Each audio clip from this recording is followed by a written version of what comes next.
go. Now it's working. The fuck is this? It's Though? Maiden on 107.7 The Bone with Run to the Hills. I'm Nikki Blakk, still pissed off that the only Iron Maiden show is going to be at the Aftershock Festival this year because I really, really, really love going to Iron Maiden concerts. But I will probably end up braving the heat and the traffic to get to Sacramento to check Iron Maiden out, along with Slayer and so many other bands at the Aftershock, which reminds me. How's it going? Checking out the Bone Metal Zone. We have brought it back for you. It's Saturday nights at 11 o'clock. Oh, okay. Sorry, this is my first time trying to do the YouTube thing. So it looks like YouTube comments and Twitch comments all come to the one spot. But people who are on Twitch can't see the YouTube comments, and people on YouTube can't see the Twitch comments. Interesting. Well, hey, Witchy, how's it going? Trying this. Hey, Lori, what's up? B-Hobbs. Oh, look at you making the jump to YouTube instead of Twitch. Is it because Twitch didn't work well for you, or what? Have you ever lifted a piece of furniture only to discover the carpet underneath looks brand new? I'm trying to watch this live on YouTube while I do it, which is so meta. But I just want to make sure it's like working, because the first time I logged in and YouTube at the same time, it did not work. But oh yeah, all right. Looking at it, here we go. It does work. Yay. What you want to talk about? I need to grab some water. BRB. Amongst yourselves, leave me some questions that I can answer when I get back.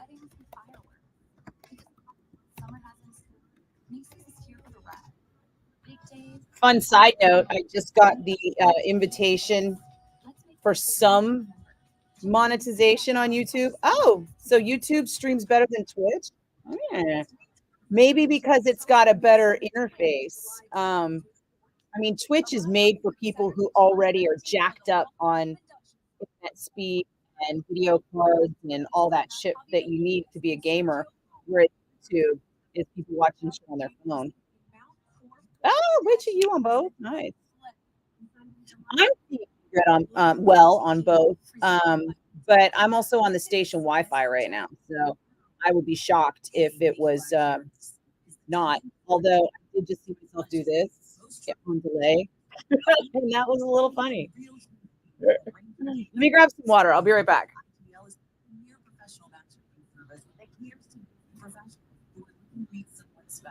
It's just like having an assistant.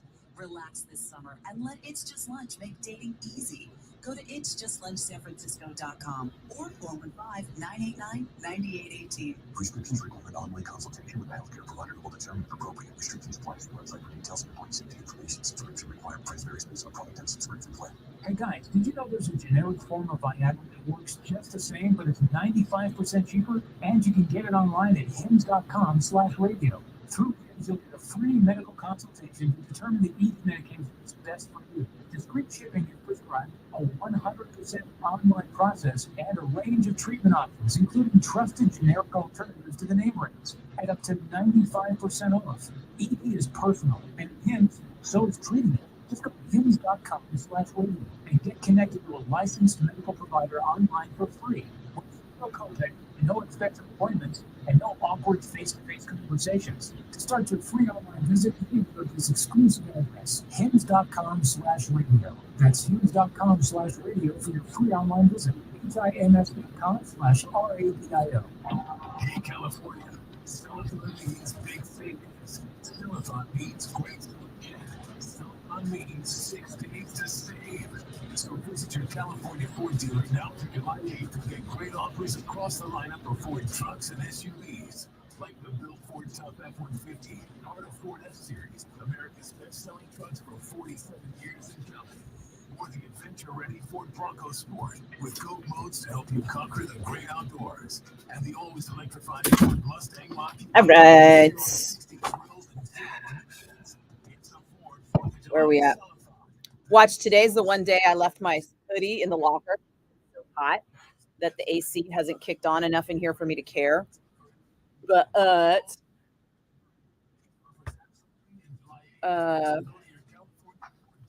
wow, I just got a note from YouTube saying you can't monetize this, even though YouTube won't let me monetize anything yet because they want me to do all these watch hours first. I wonder what that means. What is YouTube crying about? Copyrighted content has been detected in your video. Oh, because right now the visibility of your video is not impacted, but you can no longer monetize it. The copyright owner is now either monetizing it or receiving analytics about it. This is not a copy strike and does not affect your channel. Oh, and it was because of the Iron Maiden song we just played. Ugh. You know what? I'm gonna have to turn the station down because otherwise it'll all get detected, and then I'll just get an email like every fucking 3 minutes of somebody's detected you playing music.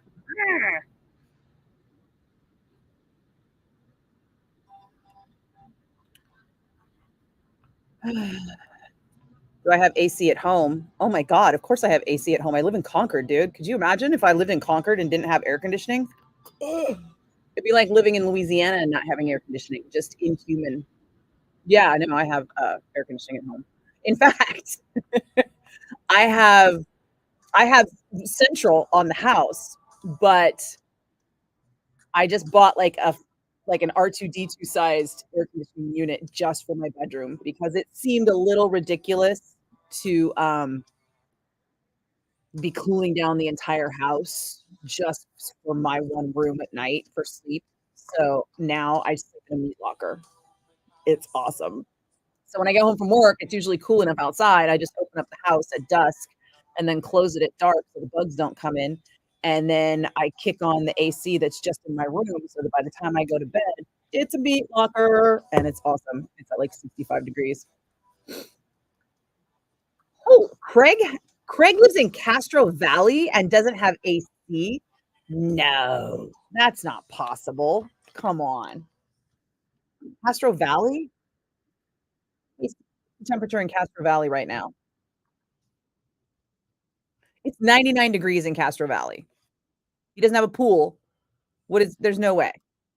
Seriously, come on. Yeah, I'm always freezing here at the studio though, because see that right there? That. That's like an industrial air conditioning blower unit that's made to cool like this whole side of the floor. This was built as an office building, and then somebody came in and was like, "We're gonna make it a radio station," and then they turned it all into studios, right? So when they did that, they put doors in on the walls and made everything into these little compartmentalized studios, but they didn't change the HVAC for it because they cheap.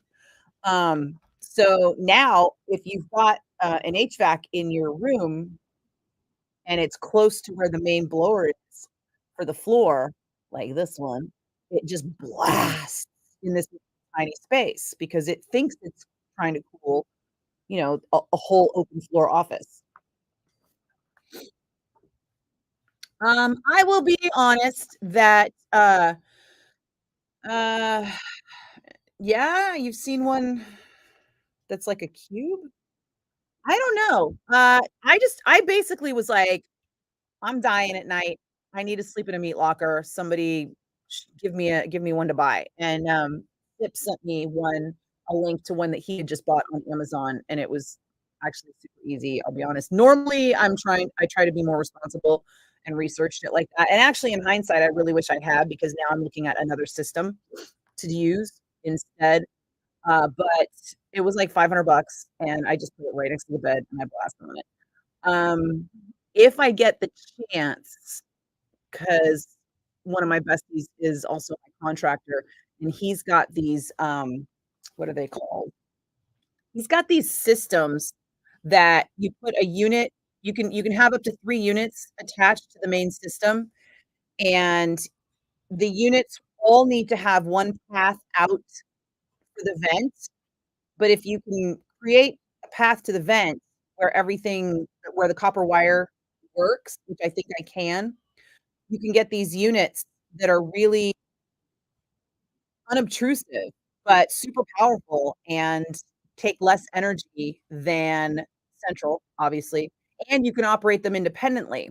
So I can put 3 units in 3 specific places in the house, like the kitchen, um, or living room, really, and 1 in the bedroom and another one in the spare room, which is kind of at the edge of the hallway that would have access into the hallway that goes all the way through the house. I could run all 3 of those to cool down the entire house for less than it would cost me to run the central AC, but installing that is gonna be, like, 7 to 10 grand because I have to upgrade the electrical panel, and to do that, um, like, I'm gonna want to upgrade my electrical panel eventually anyway. In fact, I wish I'd realized this before I dropped, 10 grand on a new central AC unit. That was fun. It's just, the thing's huge too. And apparently because they'd already cut the hole in the roof, I wanted to replace the whole roof, I had to order the same size central AC unit, and I was like, "Really? How does that work? Like, couldn't I get something smaller and more efficient?" And they were like, "Nope, not how it works." Yeah, I should have done more research on that too. Oh my god, why does my watch think I'm talking to it? Sorry. Anywho, super exciting construction information, right?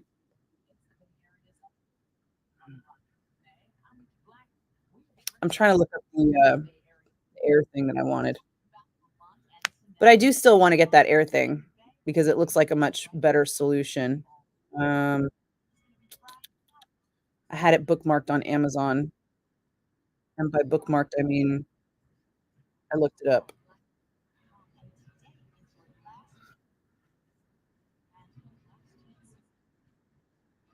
Now, of course, I can't find it.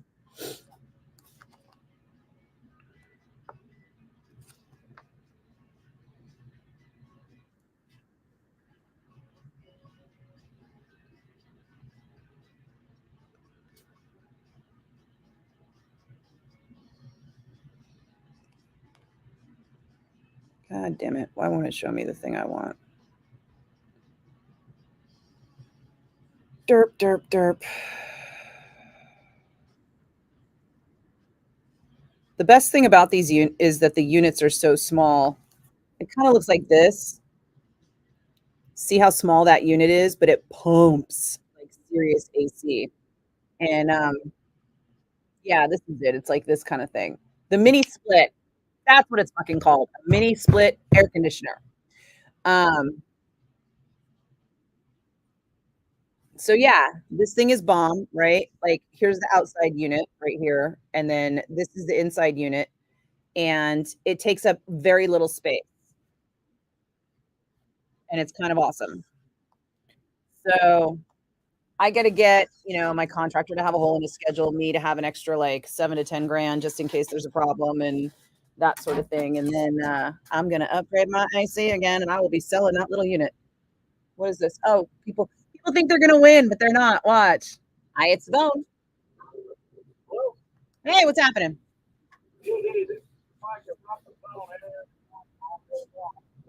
Wow, thank you. I appreciate that.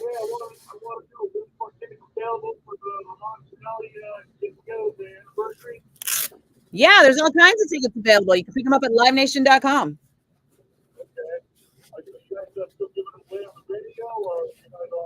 Yeah, we've got one more giveaway today, and it's happening in the 3:00 hour. All right, be listening for that cue to call. All right, you got it. Good luck. Hi, it's the bone. Hello? Hi, it's the bone. Sounds good. Good. How you doing? Doing good. What can I do for you? So you calling for tickets or no? That was me telling you that your last chance to win tickets is coming up in the 3:00 hour.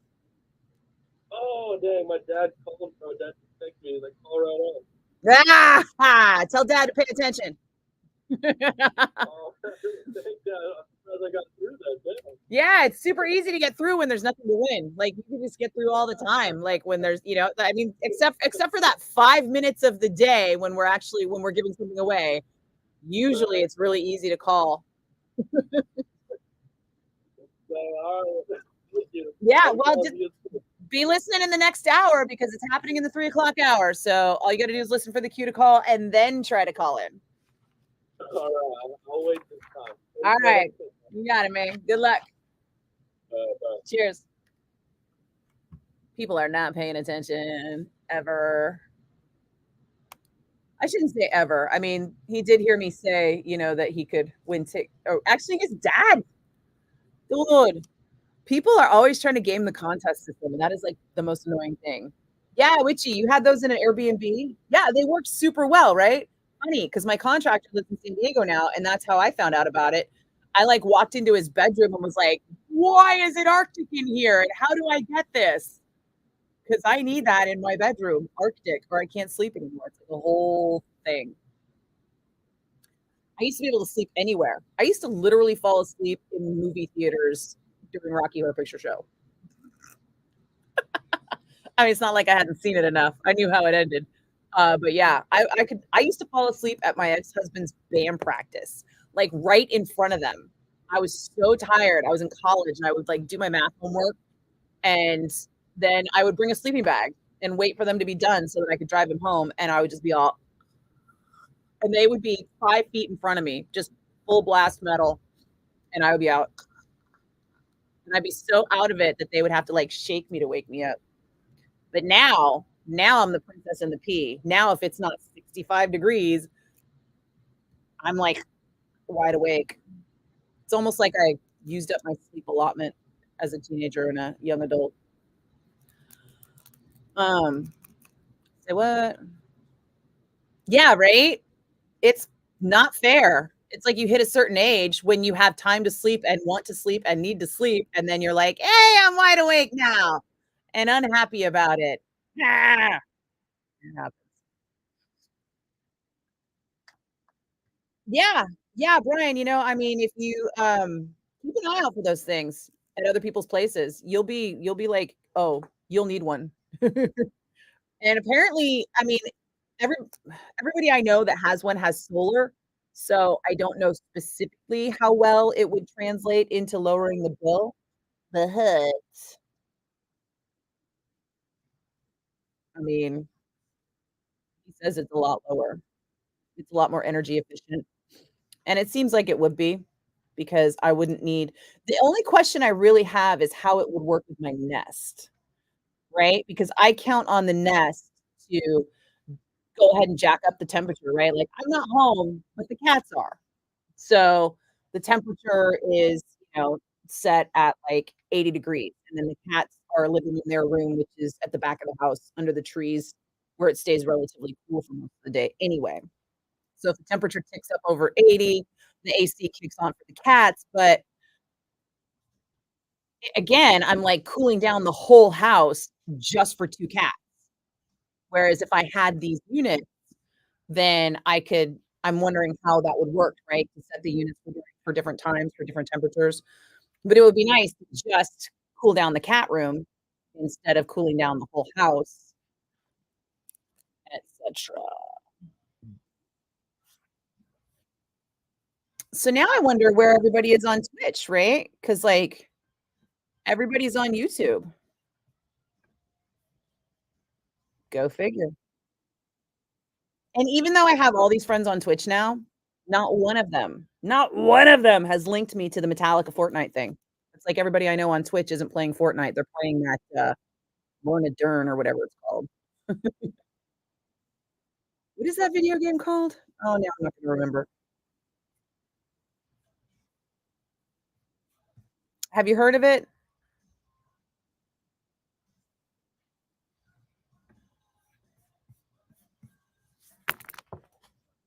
I'll have to Google whatever it is. I can't remember.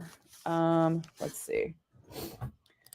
Now we need to do some radio stuffs. Here, want to watch me do radio stuff? It's not exciting. So I have to move this break because I'm going to be doing a commercial on the break. And once I move the break, I need to put in like a of those sleeper elements like what you're hearing right now. So I gotta add one of those things. Doo-doo-doo.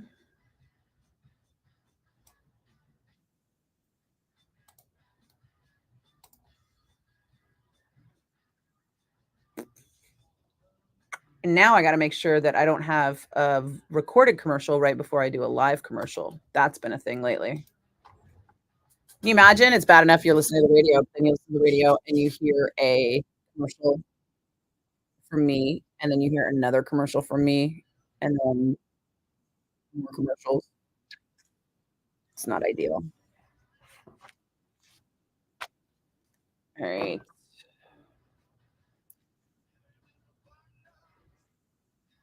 Cool. I still got to do that.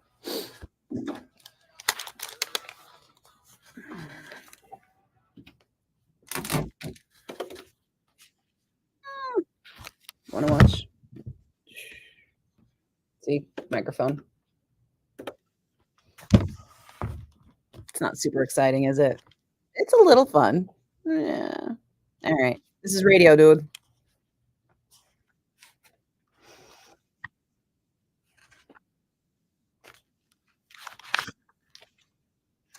Oh, there we go. Oh, how was traffic? Oh, shoot. I forgot to check traffic. Oopsie daisy.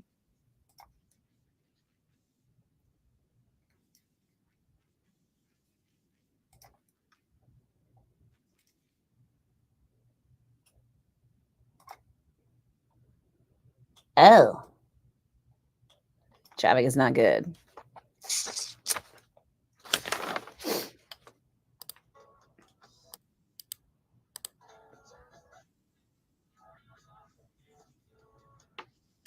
Rolling the doobies on 107.7 The Bone with China Grove. I'm Nikki Blakk, and you are going to want to roll the doobie today because your Bonehead Workforce traffic is already looking ugly at the edge of every bridge. It's going to be a getaway today, I think, because of the holiday. Hey, I got a joke for you. How is selling your car like listening to the Cars for Kids jingle? Because they both are super annoying. No, seriously. Nobody wants to deal with the hassle of selling a car, especially in the summer in this heat. Imagine having to meet with all those people who just want to drive it, man, and then end up not buying it and then having to deal with all those people. If you're like me, you don't even want to talk to those people right now. Donating your car to Cars for Kids is the only way to go. Cars for Kids makes donating that car so easy. You kind of don't even need to be involved. You just give them a call, or better yet, donate online at carsforkids.org. That's Cars with a K. It all takes like 2 minutes to put your information in. They schedule a pickup time for a time that works for you. It could be as soon as the next day. You get a vacation voucher for a 3-day, 2-night hotel stay plus that sweet tax deduction. You know, they've done this over 1 million times. So you are in good hands with Cars for Kids. Give them a call now at 1-877-CARS4KIDS. That's KARS, the number 4, KIDS. Or donate online at carsforkids.org.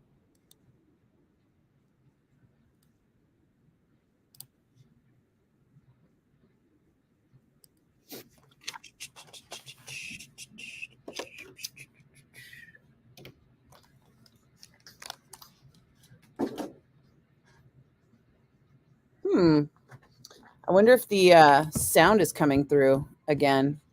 You know what's funny is that even though I don't have station up, probably sometimes I've heard that the algorithm is listening so intently that it can pick up the songs, and then you'll get like a flag from Universal or whatever. But it's funny because they were like, "You can't monetize this stream," and I'm like, "It's not monetized to begin with. What are you talking about?" So,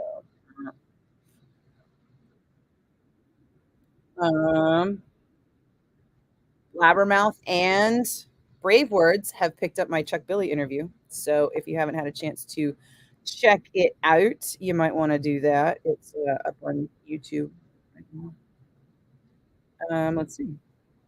Chuck Billy Talk's new album. If you listen to it, you'll go, "That's Testament," but a little more octane to it. Dun dun dun. Oh, they misspelled my name.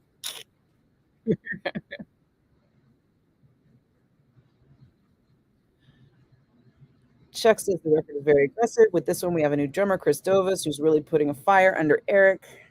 Yada, yada. Excellent, excellent. No, it's a pretty short article. Straight to the video. All right. Oh, excuse me.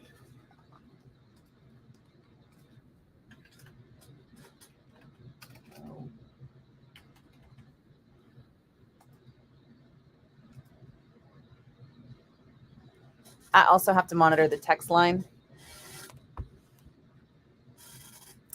Hi, my prosthetic journey. I'm going to need a name. I feel like that would be really weird to refer to you as like my prosthetic. Also, journey. What's your name?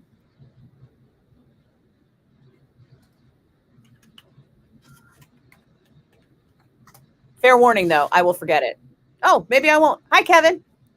It's my ex-husband's name, so sorry. No. But at least that makes it easy to remember.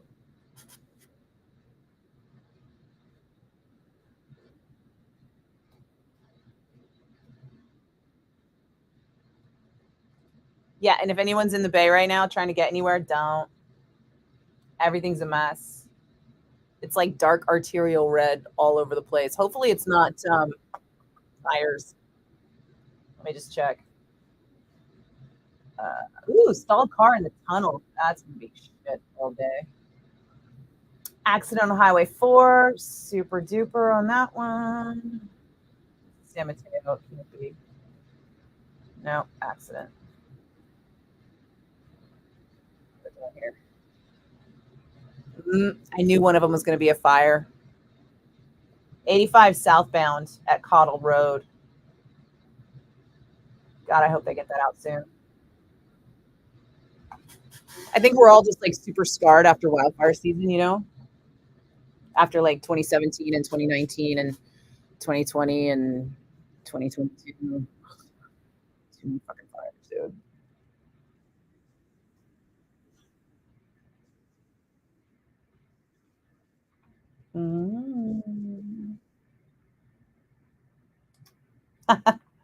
Somebody texted me to request Metallica yesterday, and I was like, dude, I literally played Metallica 15 minutes ago.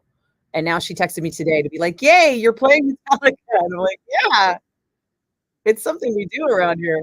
You almost don't even need to request it. But you know.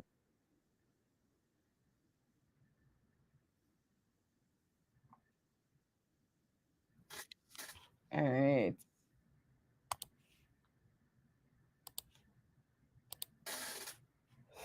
So another thing that I have to do, which takes up a lot of time, is make sure that everything's on time.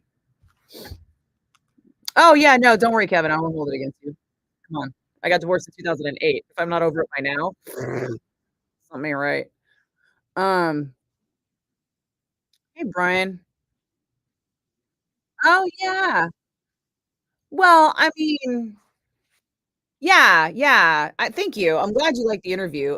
I think it makes a little bit of a difference because same with the Chuck Billy and the Phil Dunn interview, because I've known those guys for decades, like, literal decades, and they know I'm not gonna be about anything. I'm not gonna suddenly be like, "Hey, Chuck, how about that shit with Def Leppard?" Although I was gonna kinda say that. And then I ended up not, mostly because I forgot. But I wasn't gonna be like, "Dude, I can't believe you fucking pissed off Def Leppard." I was gonna be like, "How'd it feel, like, getting called out by Def Leppard?" Um, but then so I'm sure I'll see him again soon, and then I'll ask, and then I'll just have to tell you what he said because I'm sure there won't be video. Yeah, that whole interview came about, like, super crazy, right? It was funny. I was walking through, the station, and our digital video editor guy, I don't know what his official title is, but he does all of our graphics and videos for digital and stuff. He was like, "Yeah," he's like, "You know, I really like your interviews. We should do more of those." And I was like, "Bruh, I would do those interviews every day of the week." I go, it's just that I don't have a cameraman and I don't have the equipment. So, and he was like, "Well, I do. I can be your cameraman." And I was like, "For real? You wanna just be my cameraman? You got that spare time?" And he was like, "Yeah." I was like, "I could call anyone right now and get an interview like that." And he was like, "For real?" And I go, "Yeah, here, hold on. I'll text Chuck Billy." And I texted Chuck, and he literally was like, "I'm down the street from your house right now recording at once." And I was like, "Oh, see? I told you." I go, "You wanna do an interview?" And he was like, "Yeah." And I go, "When do you got time?" And he's like, "How about tomorrow?" I was like, "Tomorrow it is." And I'm all, "Dude, you free tomorrow?" And it was Juneteenth, so we had the holiday at work. And he was like, "Yeah." And I'm like, "You wanna spend your holiday helping me interview Chuck Billy?" And he was like, "Fuck yeah." So that's what we did. But I mean, the whole thing was like boom, boom, boom. There you go.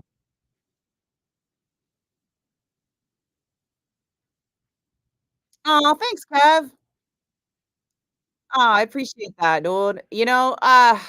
It's weird because it took me, like, over a year to bring back the metal zone for so many reasons, like, partly because it's a lot of work, and before, um, I was allowed to have interns, and the interns were like this amazing team of kids that were super into metal, super into radio, and super helpful. So, I was giving them instruction while they were, like, learning how to do things, and there would be times, I'm not even kidding you, I would be in the studio, and I'd have, like, 4 or 5 interns on at once. They all like to come in at the same time and hang out together. And so not only were they learning how to be on radio, how to do radio, how to program radio, but they were also learning how to collaborate. And I had them doing everything on SharePoint, I'm sharing the information. But now it's just me. And the show used to be 3 hours, and now it's just 1 because that was the other kind of, like, holdout was that there wasn't really a way to put the show on Friday nights like it used to be. So we used to have 3 hours on Friday nights, and now there's syndicated programming on Friday nights, and you can't really break into that. Um, and then I could do it on Sunday night, but who's listening on Sunday nights and wants to, like, listen to a metal show, right? Like, the metal show is like a party show. So if you're listening, you kinda wanna be, like, either chilling at your house, like, rocking out, or you wanna be, like, on your way out to somewhere or on your way back from somewhere. So Friday or Saturday seemed like the only option, and Saturday was a full lineup. In the end, the big compromise happened is, we went down to 1 hour, and Dennis Willis was nice enough to be cool with moving Soundwaves FM up an hour, and, uh and then we just started doing it. So you'll see if you come by here a lot, you'll see me being like, "Shit, I gotta do the concert calendar. Shit, I gotta program the metal zone. Shit, I gotta check out this new metal song to make sure it doesn't suck," kinda things. But, oh, yeah, yeah, yeah, the San Jose Fear Fest. I remember that. Yeah, for sure. Oh, thanks, Brian. Yeah, I wanna do more interviews. In fact, I keep meaning to, like, text Mark Pasageta, and, there was a whole thing with interviewing Carrie King, where I submitted for interview way in advance, and I kinda kept getting the runarounds, and his publicist, like, at first I got crickets, right? So then the following week, I asked for another email for her, and I got a second email, and then I CC'd Carrie on the email, and then she got back to me right away because Carrie texted her and was like, "Hey, I really want this interview to happen," but then she had to pass me off to somebody who didn't reply, and then she checked back in, and I was like, "Yeah, that dude never got back to me." And he's supposed to be their radio czar, and I was like, "If your radio czar doesn't get back to somebody who is, like, after you drive on the biggest rock station in the San Francisco area, which is the 4th largest market in the country, I don't know why you're paying him." But I digress. So then she gets me to somebody else because she's like, "Well, fuck that guy." And she pushes me on to somebody else who goes, "Okay, I'm gonna submit this request, and just so you know, management might take a while to approve it." And I'm like, "I've known management for literal decades. Can you tell them it's me?" And then she's like, circling back, a week goes by, and she's like, circling back to see if you have a deadline on this. And I was like, "Bitch, my deadline was the album drop, which at this point was last week. So where the fuck have you been? I put this request in May 6th. The album dropped May 15th. Here we are, May 20th, and you're asking me what my fucking deadline is? Like, really? So then I was like, I go, dude, Carrie did, I don't know how many days, so much press. At this point, he's like saturated the press cycle. Nobody wants to see another quote from Carrie King, no matter what. So she at that point, she was like, well, at this point, we're pushing it until he gets back from Europe. And I was like, okay, cool. Call me then. And then his publicist, lovely woman, was like, hey, we really tried to make this happen. And I was like, did you though? Okay, yeah. Like, this is what happens when you know somebody, but you try not to be that dick that just goes straight to them. But you can see what happened, right? I called Chuck directly. I didn't submit a fucking request through the label to the publicist to schedule it for me. I just was like, hey, Chuck, and boom, it happened, you know? So now we're trying to set up an in-person interview with Carrie because I'm going to fly down for the Lamb of God show at the Forum. So I think that by then, you know, the press cycle will have settled down. And yeah, it's still RSC. Yeah, so it's not like I haven't known Rick for fucking 30 years. I mean, it's not like Rick and I are tight. We're not exchanging holiday cards and stuff, but you know, it's like he knows who I am. I know who he is. We've hung out on multiple occasions and stuff. But yeah, so it just sounded like bullshit that management was like the holdup, right? Because every other time I've contacted anyone with the RSE group, I have immediately received a response. And that response has been efficient. And so I find it really hard to believe that whoever is empowered with Carrie King's publicity scheduling is having trouble getting a response from his management when I go direct to his management and I always get a response. But whatever. It's just how the business works, right? When you're not good at your job, you try to throw somebody else under the bus. It's just that you tried to throw somebody else under the bus that I know, so I know it's bullshit.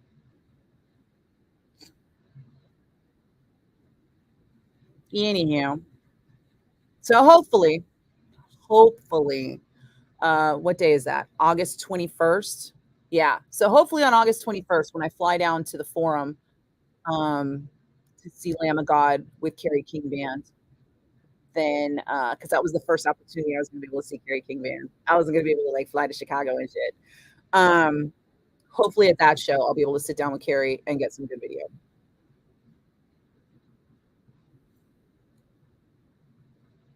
Thanks, Brian, for telling me my job. That's exactly what I said to her. I was like, listen, at this point, I don't want to do a phoner with him when he gets back from Europe. I go, all that shit is exhausted, and he's already said everything. Plus, they just released a video series of interviews with Carrie, so like, there are no other questions of like, no, there just no noteworthy questions that haven't already been asked at this point. So I would like to wait, and let things marinate for a bit, let him get some tour stories, It was funny. His publicist was like, I hear there's this tour story with Keanu Reeves. And I was like, I know. Carrie's wife texted me that photo the day that it happened. And it's already been all over social media. So it's not like that's a story that's going to be worth telling, But whatever. Yeah. Well, initially they wanted me to interview him right when they were like, he's going to come back from Europe and then we're going to give him like a week to settle and then we can set up an interview for you then. And I was like, at that point, why?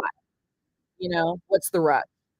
Why don't we wait until I can sit down with him face to face and he and I can, talk like Chuck and I did? Because that one thing that I can talk to him about personally that I don't think anybody else can is the fact that he played all the rough cut mixes for me in New York when I was there on tour with Jackson Brown, and how drastically different some of those songs are from the rough cuts. I mean, the elements are still very much there, but the mix down made a lot of changes. And then when I heard the rough cuts, Carrie was singing, and I haven't heard a lot of conversation about that. But the transition from Carrie singing all those songs the way he thought they should be sung to Mark singing all those songs, and is just something I want to talk to him about because I feel like Mark was in peak fucking Mark form at the end of that last Death Angel tour when they were out with Creator and Sepultura. And like when they played in when they did the Regency And I was, like, up in the balcony in the front, the very front of the balcony at the Regency, and I could tell Mark knew I knew, right? But Mark still wasn't allowed to tell anybody. So Mark's on stage with a bunch of people in there, they feel that he's known his whole life that he can't tell that he's in the karaoke band. He can see me in the balcony, and I know.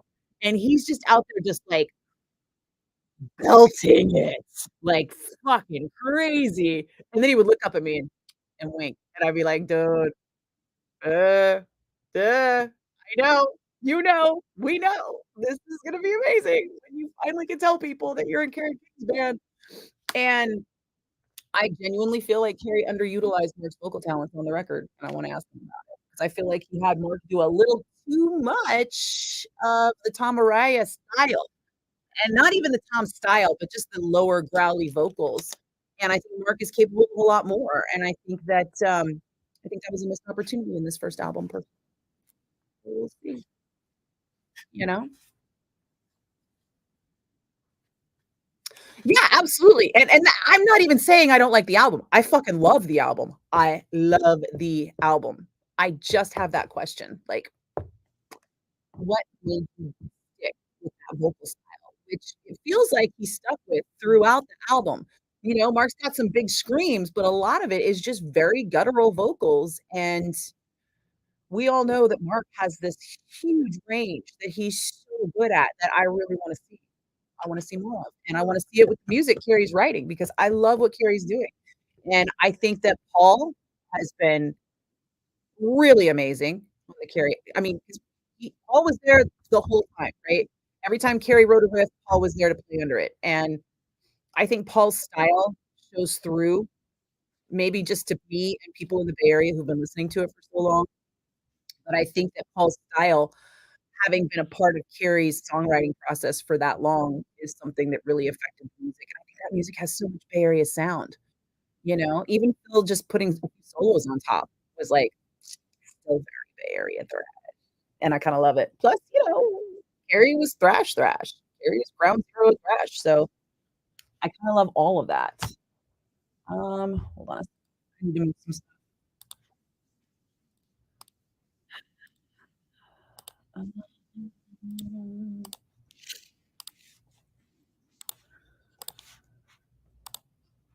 if I haven't told you before, I gotta have these breaks hit, like, right at the perfect timing.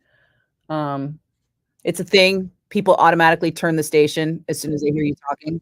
Doesn't matter if it's commercial, doesn't matter if it's me talking about something interesting, they don't care. They're gonna turn the station. So, we try to time our talking very specifically.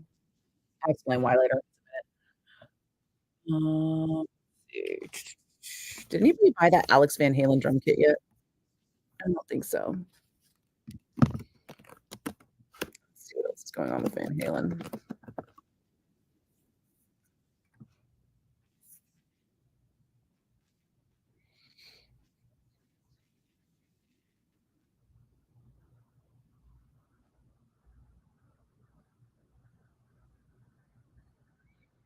Meh.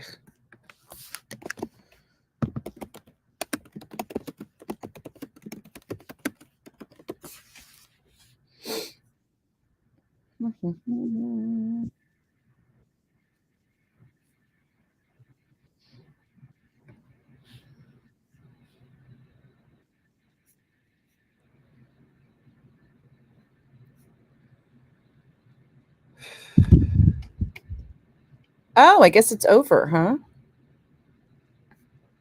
I must be clicking on the wrong link because every time I click on the link, that drum kit still says a few days to go on it.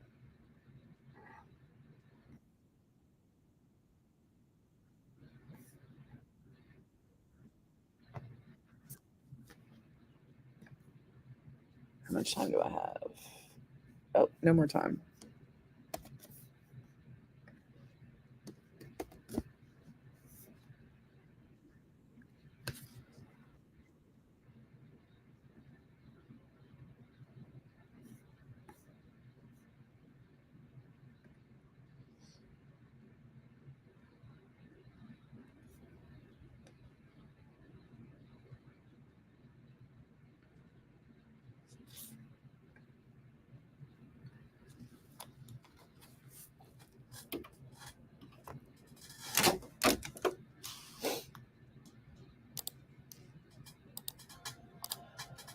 1077 The Bone and Van Halen with Dreams. I'm Nikki Blakk, and Alex Van Halen has been auctioning off like all his stuff. Even at one point, Mike Whitney said he was worried that Alex Van Halen was auctioning off all his stuff and never going to play again. And I thought to myself, if anybody can afford to buy new gear or can get new gear pretty easily, it's Alex Van Halen. But there is, it looks like, still one drum kit open for auction.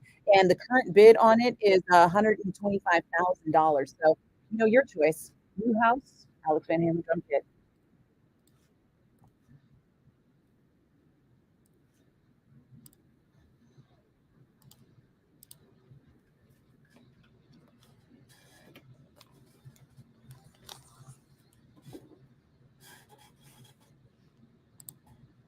All right.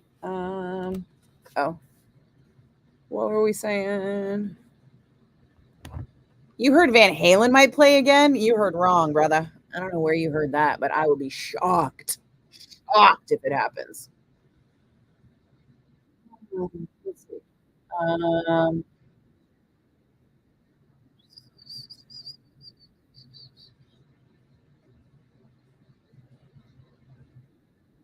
Yeah, the best part about Kerry King having a super group is that it's not really a super group. He just put a band together, and now they're a band. It's almost like if Slayer had quit after 10 years, this is the band Kerry would have put together 20 years ago. But they didn't. They went the full ride, and now he put together a group, and I think it just sounds fucking fantastic.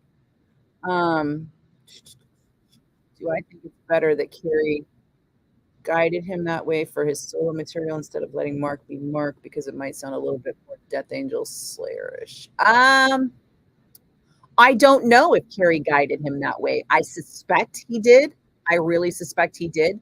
But I feel like Kerry used more range in the rough cut mixes than he had Mark doing on the album. And I'm suspecting that Kerry wanted more of the heavy, the guttural, I don't know that he was proactively heading off Slayer fan criticism that the album wasn't heavy enough if he didn't, but I suspect that, and I want to ask him about it. That's going to be the crux of my interview, I think, at this point, is asking him how that happened, what his thought process was in doing that, because there's latitude in those songs. There's latitude in those songs for the vocals to change drastically. And they don't. They stay very heavy. And I don't know that it's detrimental. I don't know that it's good, bad, or indifferent, right? I mean, it's a creative choice that he made, and I want to hear more about it. And I want to hear more about why. And I know Mark is the perfect person for that band because Kerry can do anything, and Mark can do it. Mark is singing better than he ever has, honestly. I think he's got more power in his voice. He's got more command of his voice. And he's just loving it. So I don't think there's anyone who could sing better for Kerry right now than Mark, personally. I mean, obviously I'm biased. Big Ozzy fan, what can I say? Known him since I was 16. I still have a t-shirt that he autographed when I met him the first time when I was like 16. I still wear it every once in a while. I put nail polish over his signature so that it wouldn't come off the shirt. The shit you do as a teenager, right? What else did you say? Oh yeah, that Van Halen may play again. Nope, they will not. It's got to be a rumor because, the only thing that could or would happen Van Halen wise is a tribute, right? Is the tribute concert for Eddie, and they already couldn't get it together because David Lee Roth was apparently a little bit of a bitch. That's what everybody seems to be saying without specifically saying it. Because Sammy, Sammy's doing it right now. Sammy's whole new tour, The Best of All Worlds, it's like him and Michael Anthony and Joe Satriani and Jason Bonham. So Sammy's doing the Van Halen tour right now. And you can see it at the Concord Pavilion, at the Toyota Pavilion in Concord on Saturday night, August 17th. Tickets on sale now at livenation.com. So I mean, Wolfgang said he wanted to do it, and then it got to be so frustrating that nobody wanted to do it, and he felt like he got everything out of what he wanted to do from the Taylor Hawkins bit. He has this interest in it again, and I don't blame him because, the kid's trying to live his life and, deal with the grief, and I think we're gonna get a lot more insight when Alex Van Halen's book comes out. But just the fact that Alex Van Halen just sold off all his shit, um, says to me that he has 0 interest in doing anything Van Halen ever again. So, if you don't have Eddie and you don't have Alex, you don't have Van Halen. Wolfgang is not gonna do that, right? Like, he doesn't have Mammoth WVH because he wants to make Van Halen, and he couldn't. He was in Van Halen. His dad kinda cajoled him into it, and it ended up being kind of like a sweet family thing, but, he didn't deserve that fan backlash that he got, and I'm sure he doesn't want it again. I'm sure he's like, "Listen, I'm a kid. Fuck you guys." He's not even a kid anymore. He's like a grown-ass man with a wife, probably gonna have kids soon of his own, and he's rich as fuck, and he can do whatever the fuck he wants. Why would he want to put Van Halen together?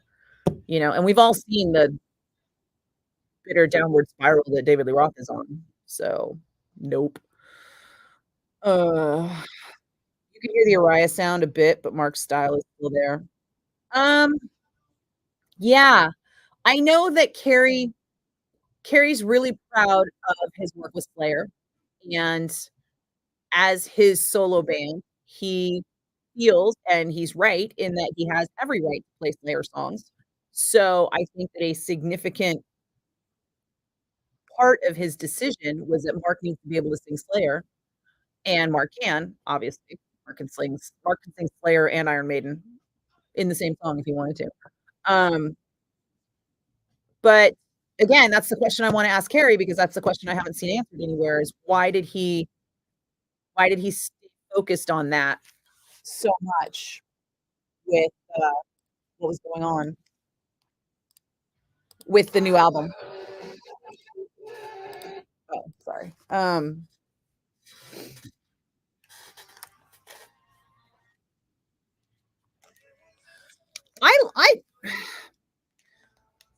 I remember having trouble with Sammy Hagar and Van Halen at first, but I think it's because I was a kid and I was just listening to what other people told me and I didn't know much better and I didn't know a lot of Van Halen songs because I only ever had radio, and so if it wasn't on the radio, I didn't know it. Um, and back then, early Van Halen wasn't really on the radio. It was all 1984 Van Halen.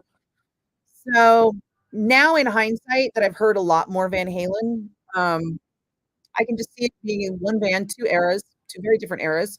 Like Pink Floyd before, Pink Floyd with, Syd Barrett, Pink Floyd without Syd Barrett, right? And even Pink Floyd without Roger Waters was like a whole other band, but still a very good Pink Floyd.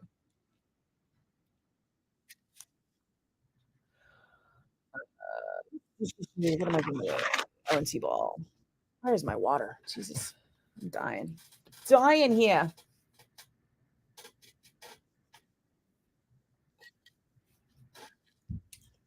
Mm. Oh, were you coming in? Oh, okay. 1077 The Bone and Quiet Riot with Come On, Feel the Noise. I'm Nikki Blakk, and you are just about 7 minutes away from feeling that cue to call. No, it's more than Oh, 9 minutes. Derp, derp. One more time. 1077 The Bone and Quiet Riot with Come On, Feel the Noise. I'm Nikki Blakk, and you're going to be feeling that cue to call in just about 9 minutes on 1077 The Bone. I'm talking about the cue for those Lamont Snelly Ball tickets. If you haven't heard, Lamont Snelly are celebrating 35 years in the Bay, 20 years here at 1077 The Bone. I know I keep talking about it, but I remember the day they left KSJO and left me behind. But luckily, I was able to join them just about a year later, and here we are all together, and we're all going to be together at the Lamont Snelly Ball at the Toyota Pavilion in Concord on August 16th. That is going to be a Friday night. Stone Temple Pilots live in Our Lady Peace. Tickets are on sale now at livenation.com, or you might just win them in 9 minutes on 1077 The Bone.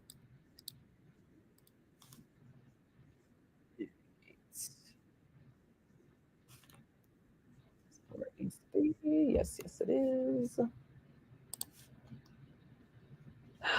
Journey.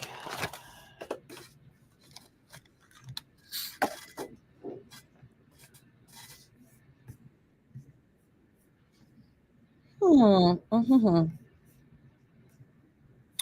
You know, I have not seen a single person on Twitch. No. It's almost as if Twitch didn't exist anymore. Which is weird because PJ usually pops up on Twitch and gets all excited for me to do answer all the winner calls, you know. Anywho.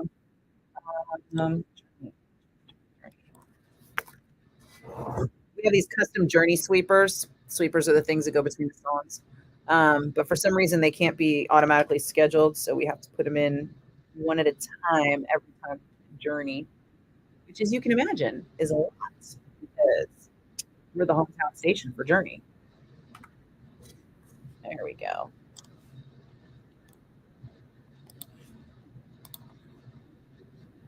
Let's see.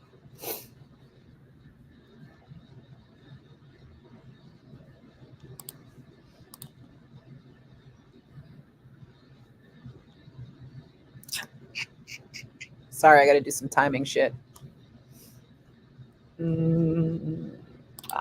Let's move this one up. There you go.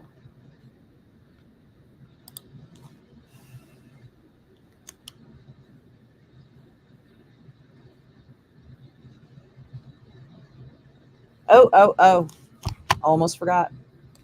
420 Floyd, motherfuckers. Speaking of Pink Floyd. Let's see. There we go.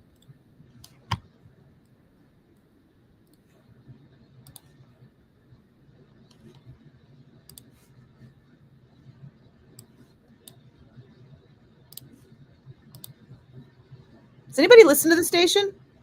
Or is everybody here just like into metal? I don't know how to tell. You're not on Twitch, Facebook, IG, TikTok. You have 2 YouTube channels? Kevin, you changed your name. How did you do that? That was snappy. I'll be honest. I just started doing TikTok. I fucking hate TikTok. Like, why is TikTok the most annoying thing ever? It's like, let's see.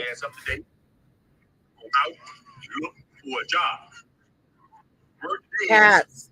Cool. The first time I ever used it, I put it parallel to my couch. Bitch is selling you shit. So nope. I tell a lot of personal stories on the Bonus Bone podcast. Today I am telling what involved my brother, so I thought it's only fair if he's on and he tells his piece of the story. Love you guys.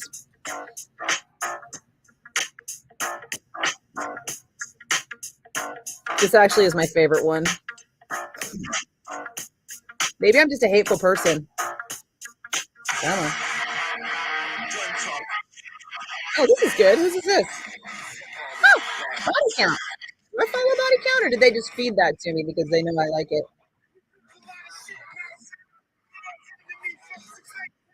There you go. Now I'm following body count because there you go. Look, it's Ernie C. If you get a chance, I have an interview with Ernie C on my YouTube page. You can check out.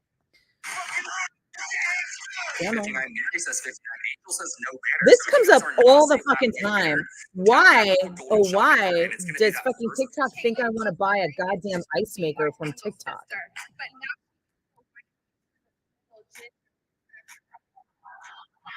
Jesus. I can't. It's like TikTok doesn't get me. TikTok thinks I want to watch the dumbest shit ever. And I'm like, nope, fuck off TikTok. I can't watch your dumb shit. Maybe the YouTube algorithm just gets me more. I don't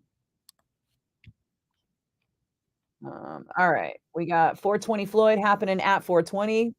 Timing is on. I can't see. Here's the thing. I can't play Kansas Dust in the Wind right after Pink Floyd Wish You Were Here because that's just too depressing and I'll be like slitting my wrists. So how about, and do I really want the train wreck that is Wish You Were Here into Motley Crue, Dr. Feelgood? It's a little stark. So we are going to put Foreigner. Feels like the first time after that Pink Floyd hit because That's a smooth transition into something kind of cool and rocking.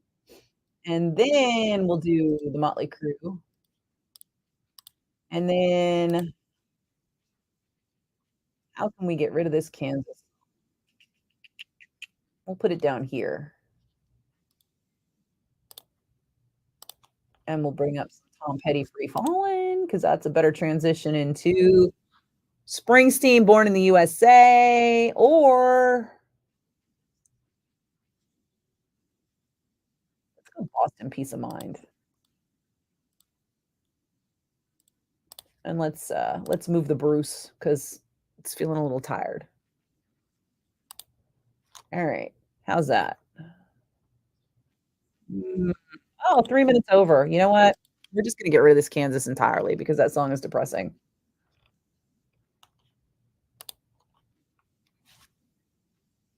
Let's bring up Robert Palmer, Bad Case of Loving You. Classic.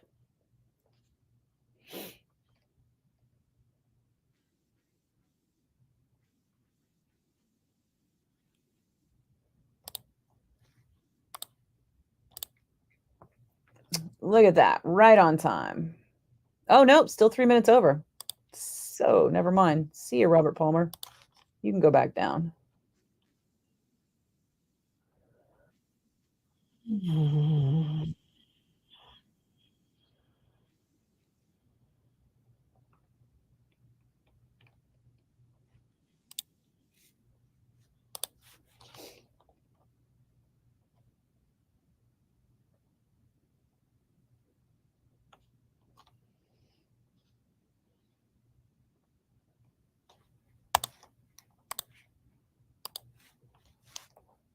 Okay.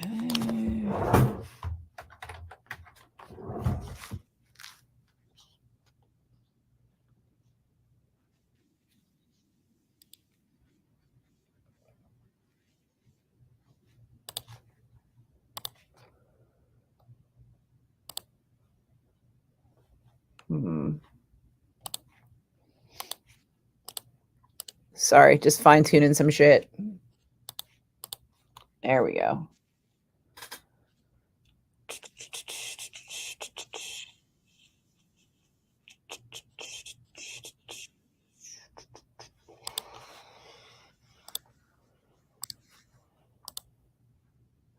All right.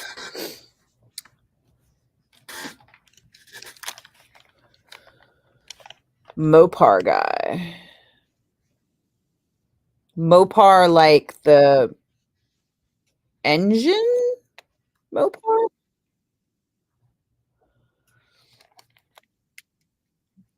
Brian, are you kissing my ass or what? You only listen to terrestrial when I'm on. Come on, dude.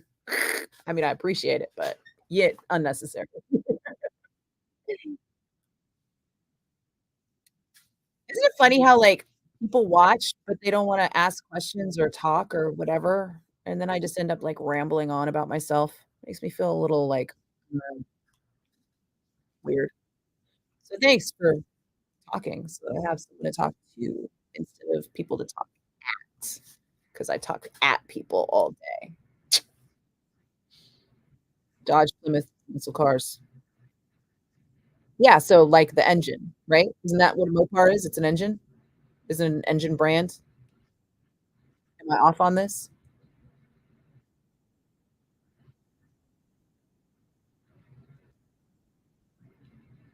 Huh?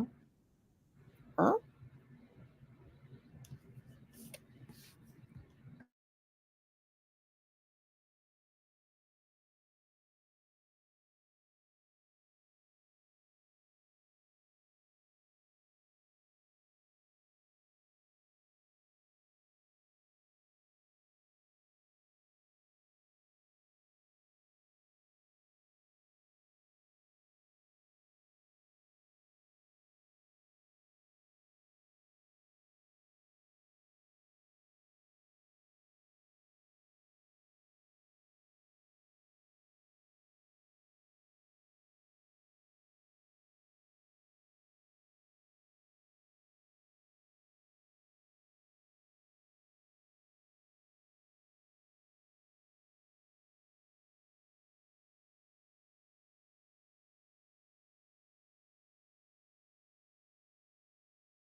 what are the defining characteristics of a Mopar vehicle? Is it like 8-cylinder, big block, specific, or I mean, because it's basically it's a brand name, right? No, you didn't lose sound. I just muted it for a second because I was recording the cue to call and I didn't want that part to go out over the air just because I didn't want to confuse people like it's like time to call because I'm doing it a little ahead. All right. So I know what I'm talking about. Why are you gaslighting me, man?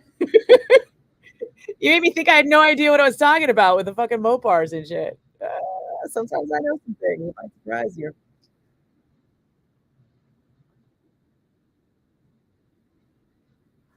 Oh. Fuck it.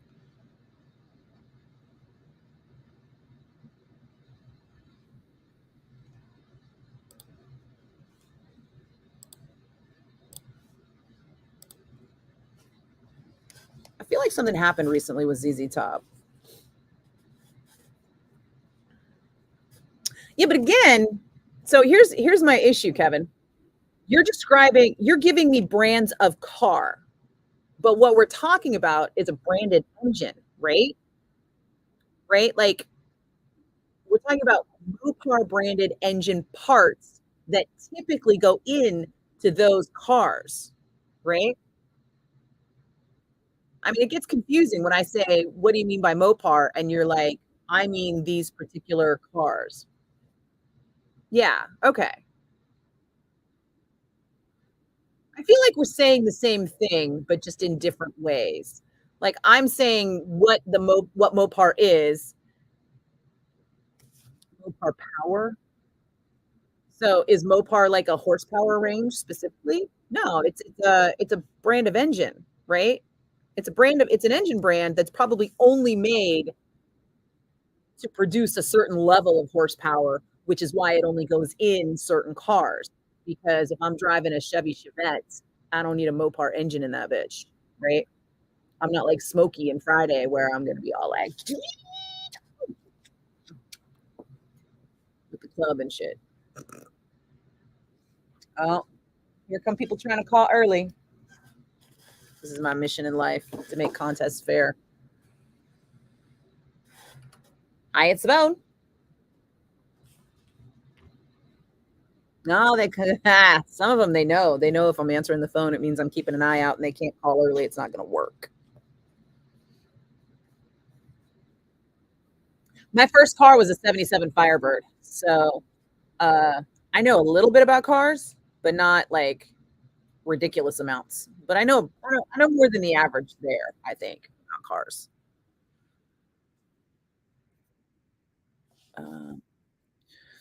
What is new with ZZ Top? I know there's a thing. I feel like something happened recently. What was it?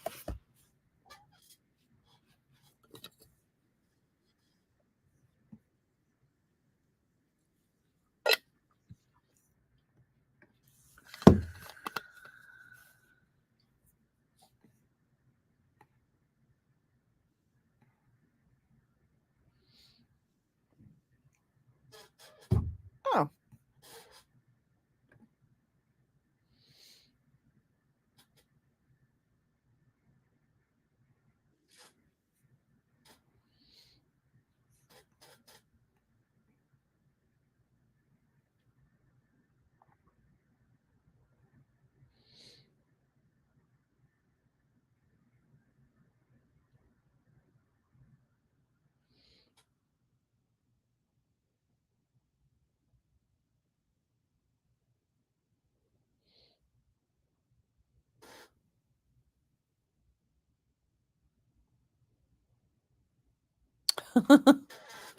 All right.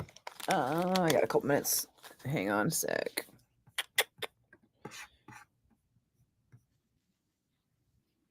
'66 Mustang.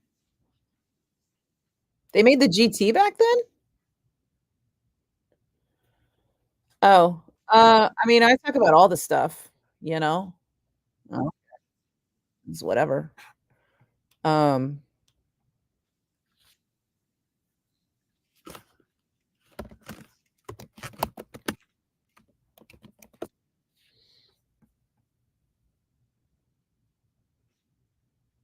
Oh, I guess they were all GT. Okay.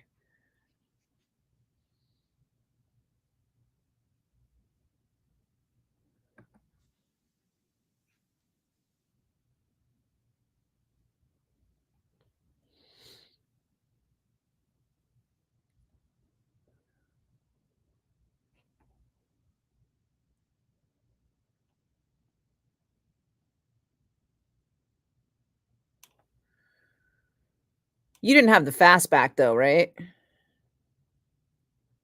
My buddy Jason had a fastback and his mom sold it when he was otherwise indisposed and he was pissed.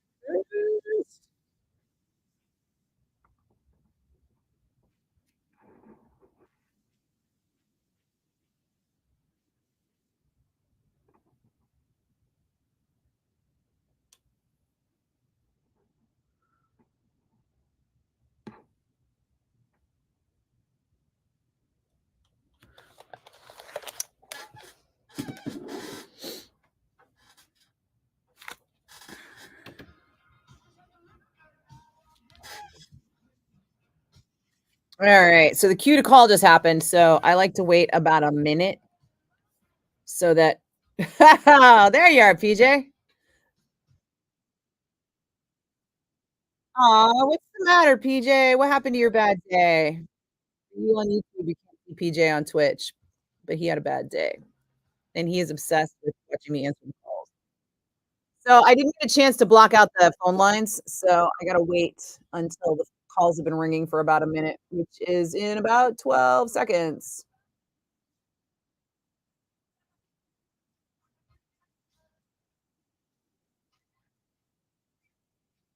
All right, here we go. Now they're swapping over. Basically, our phone system will let you call for a minute and then it hangs up on you, makes you call back. But that way, I can make sure that nobody called in early before the cue to call happened, which people do because they think it's going to help them win, but it doesn't because I'm watching. All right, there we go.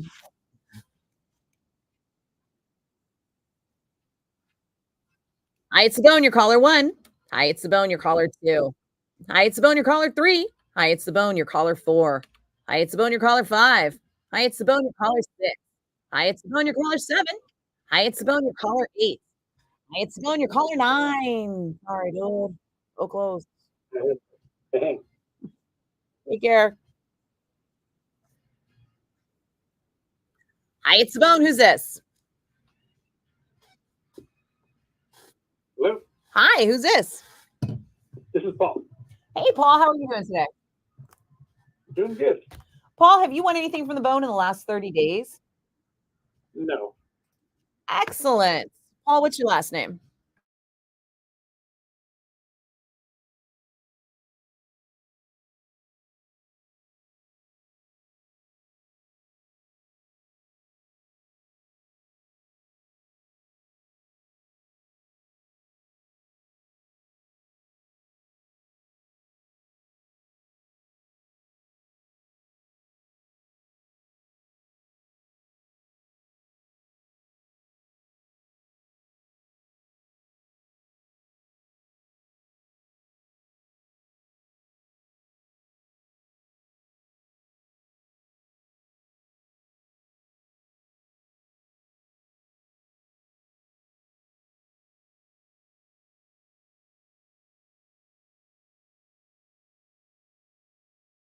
In January, and I never got an email. Does it get closer to the event is when they send them? I don't. Oh, you want tickets in January to what? It was for the streaming show that's going to Oh, yeah. The email could come anytime between the time you win and the show date. So yeah, if you haven't seen the email like within 2 weeks of the show, give us a call. Usually it happens. Sometimes we give these things away so far in advance that we just have to wait for the promoter to give us the tickets, and then we pass them on to you. Okay. Cool. Awesome. All right. Congratulations, man. Thank you very much. You got it. Cheers. Have a good Late. All right. He won once already this year. I really, really, really wish I could just always give it to somebody new every time, but nope. Sometimes people come through.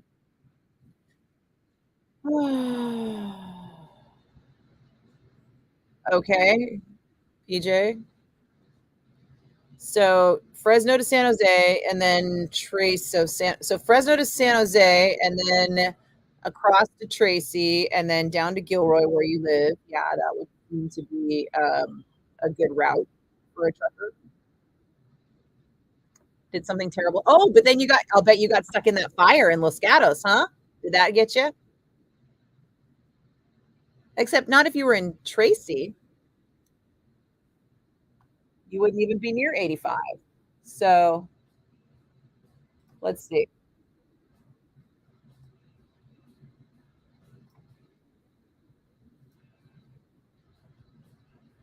Fire on 205. Did that get you? Then they changed and you had to stay and work in San Jose. Oh. And then you got stuck in the fire on 85? Damn. We got a fire on 85 and a fire on 205. I wonder how many of them are fireworks.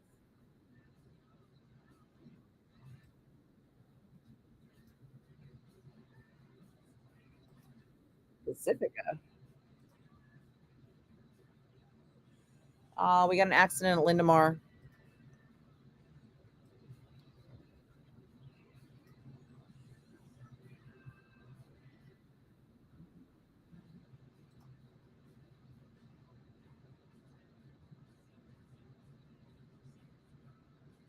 No, you didn't get stuck in a fire, maybe from the flames coming out of you. What?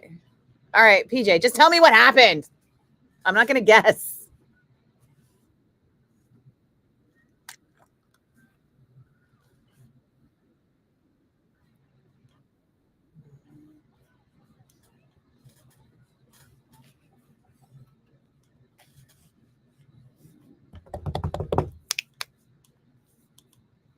ZZ Top.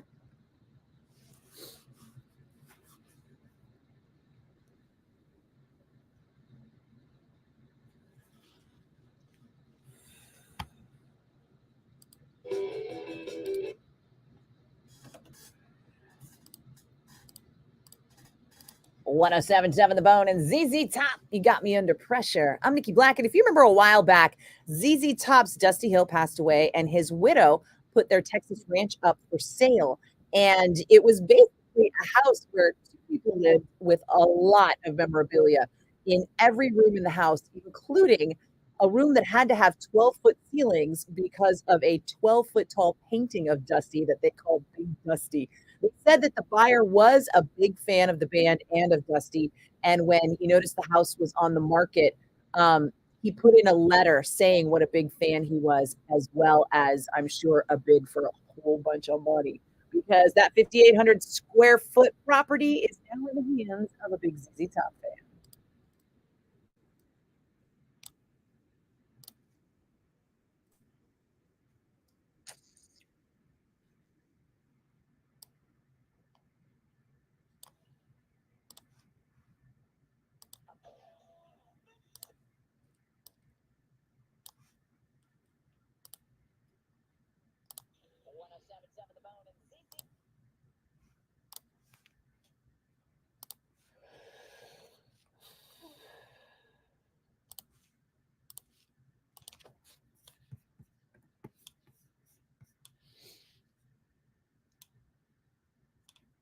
You did one load in Sunol to San Jose, and then another to Gilroy.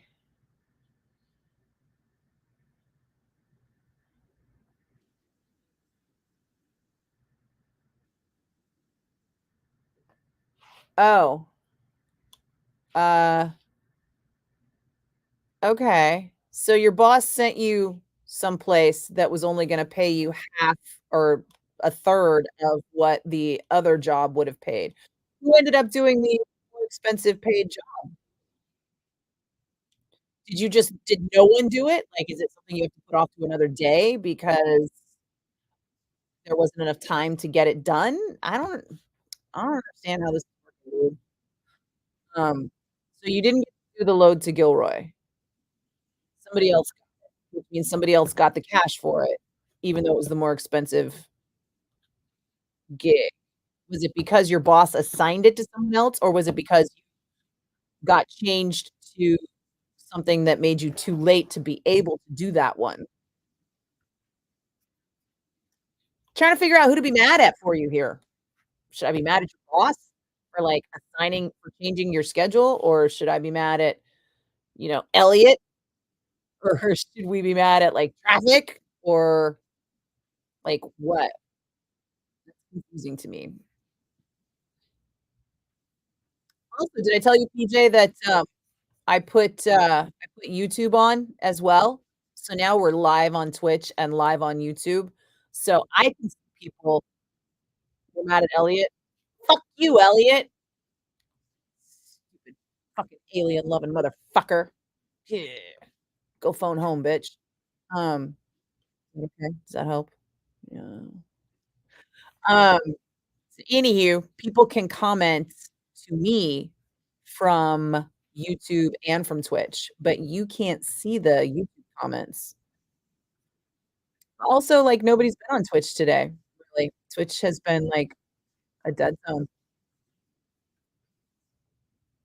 Holidays, I guess. I don't know.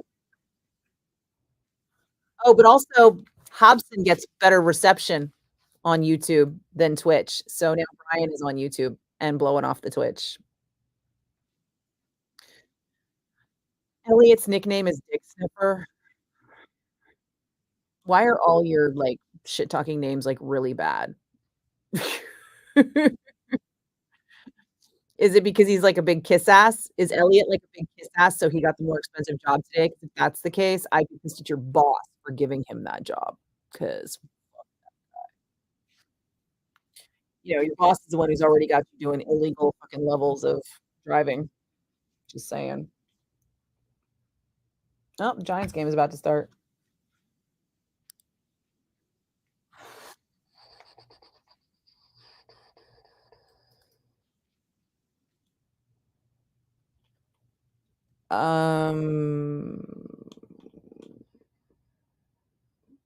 Oh, did I forget to do that? I did.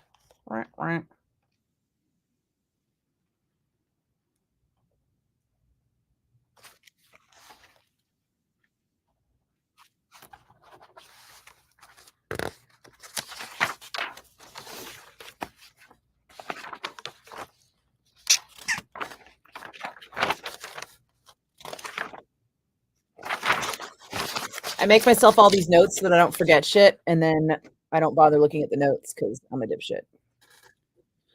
Oh, Elliot's the boss?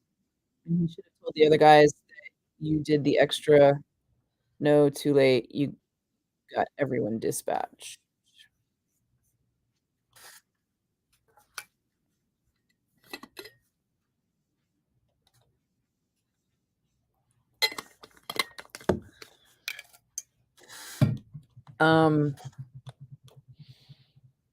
So Elliot is the boss, and Elliot did the load? The boss took the more expensive load? Also, load. Sorry.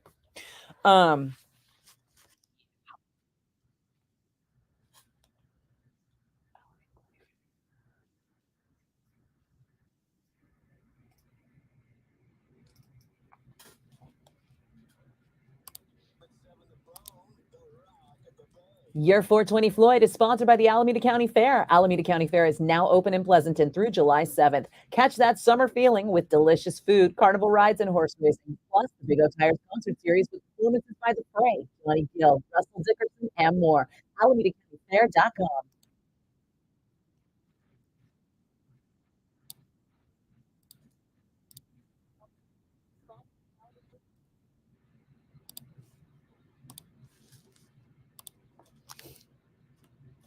Oh, no, that's not right. There it is. Oh, no, that's fine. 6. No, it's 4. It'd be. Yes, he did. The boss took your load because load. He could have gone to Sinol and did the shitty paying load because he's the boss. Yeah, but he's the boss, right? So he's going to take the more expensive one. See? Do I do Zoom? I mean, I have Zoom. I have Zoomed, but I don't Zoom in general. Why would I need to Zoom?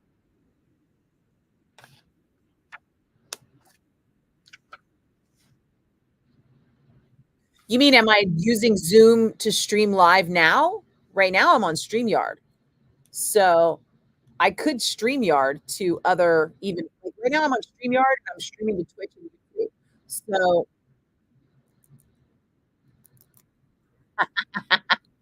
are you talking about Hobson, Brian Hobson? He was on YouTube. He hasn't commented for a minute. So I don't know if he's still here, but yeah. Yeah. Like I said, Brian Hobson said the YouTube feed is way more stable on his phone than the Twitch feed was. So I don't know what to say, dude. Would I chat, meet, and talk music on Zoom? I ain't got time for that, bruh. Like, this is perfect, right? I have like little bits of time while I'm working to multitask and talk to people. But if I were to like sit down and schedule a Zoom with somebody just to have a conversation, no. No, that's not a thing.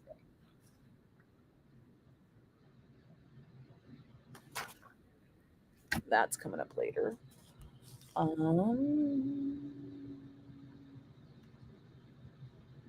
Weston. Huh. I totally thought that would have been. Hang on, I gotta go check and see if there's something on in the other room that shouldn't be.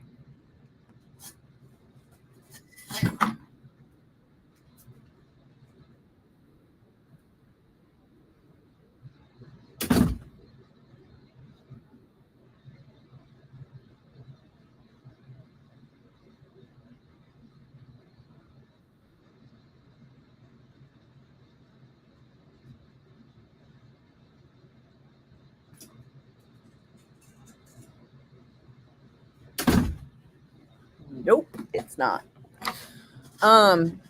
Yeah, Kevin, I don't think I understand. What do you mean? Like, why would I use Zoom when I'm doing basically the exact same thing on YouTube and Twitch right now? Like, Zoom would seem like a step backward.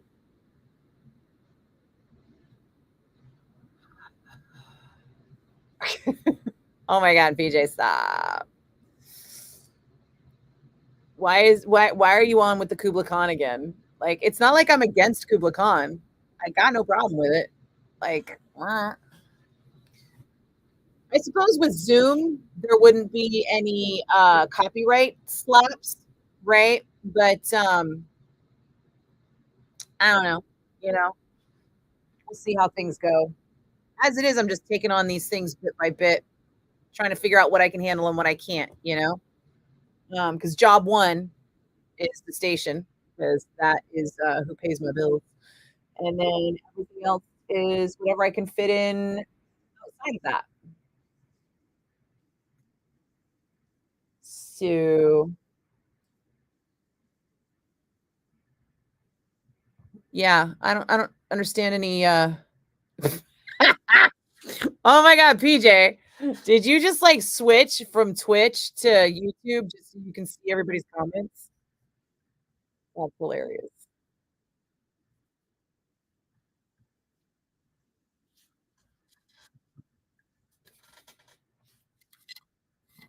All right, I ain't mad. Oh, you're on both? Dude, that's hilarious. I mean, right now it's just you and Kevin, so I guess it makes sense for you to be on YouTube so that he can see what you're saying and you can see what he's saying. The count says there are other people here, but it doesn't tell me if those people are on YouTube or Twitch. And I guess I could click over and see. Let's see.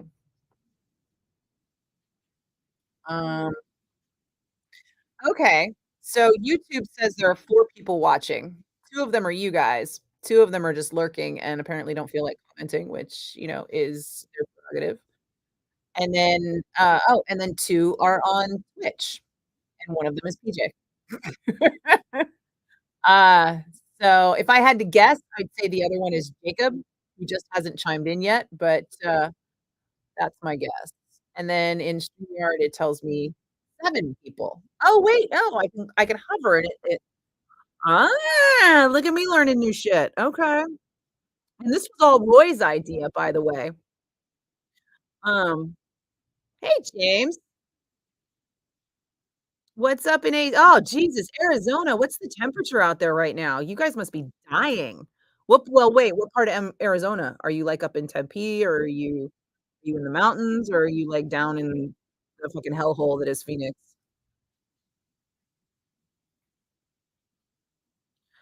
I have family in Scottsdale, so I am familiar with a few things. You're in the mountains. Nice. You know who else is in the mountains? Maker from Tool. 95. Jesus. That's still hot for up there, right? It's supposed to be kind of temperate. So BT dubs, it turns out if I hover over the eyeball, that tells me 7 people are watching. Now, it didn't do this before, but now that I have two broadcasts on, it gives me a breakdown of 5 on YouTube and 2 on Twitch.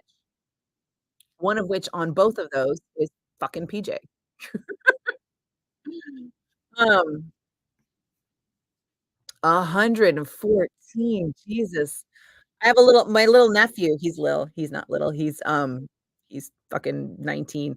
But my 19-year-old nephew is living in, Phoenix now, and my aunt is in Scottsdale, and 114 sounds like a ton, right? But, fun story, I once put Maynard in the back seat of my Camaro. Actually, I did it more than once, but, yeah, I was taking him from the Oakland Coliseum, the hotel they were staying at, the Cliff in San Francisco. This was ages ago, and he fit in the back seat of my Camaro, and I remember I, like, reached down and was, like, moving the seat up a little bit because, you put the rock star in the back, and he's sitting behind you, and you wanna give him a little space, and he was like, "No, no, you're fine." And I was like, "Are you sure, dude? I mean, it's the back seat of a Camaro, it's kinda tight back there, I wasn't expecting to be taking people and shit." And, and he was like, "No, no, you're driving it. Our lives are in your hands. I want you to be comfortable." And I was like, "Well, thanks. That's, like, super cool of you. Thought you were supposed to be some kinda asshole, but no, you're kinda nice. That's weird. I wasn't expecting." And then I was like and then I forget he said something about living in Arizona, and I was like, "Oh, Jesus, how do you stand the heat up there?" And he was like, "No, I live in the mountains." And I was like, "Oh." I heard that. I also spent the whole rest of the day trying to find blue underpants for him so that he could wear blue underpants instead of the black underpants that they were painting over every night because it was getting to be kind of a pain to have to paint the underpants. He I wouldn't say he owes me a bottle of wine, but I would not say no to a bottle of wine because Maynard is a big old wine snob, and any bottle of wine that Maynard has is gonna be really good. My friend MJ used to be his tour manager, and she's a big wine snob too, and the 2 of them together would probably kill, like, $10,000 in wine in a night if they could, if they had the time. They got the money, but if they had the time, they would. It's truesies. Alright. Uh, oh, we got the red, white, and boozed happening tomorrow. Dun, dun, dun. Where am I? Over there. Okay.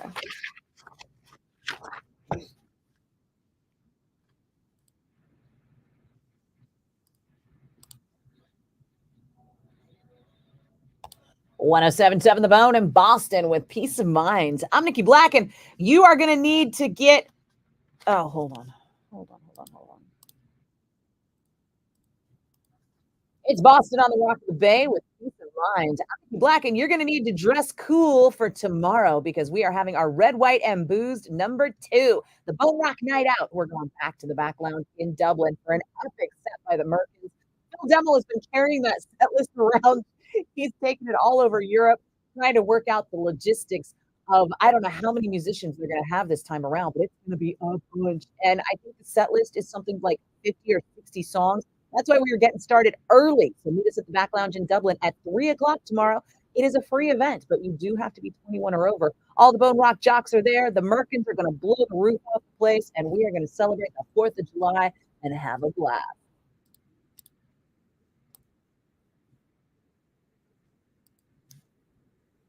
Oh, found my commercial back to back with me live.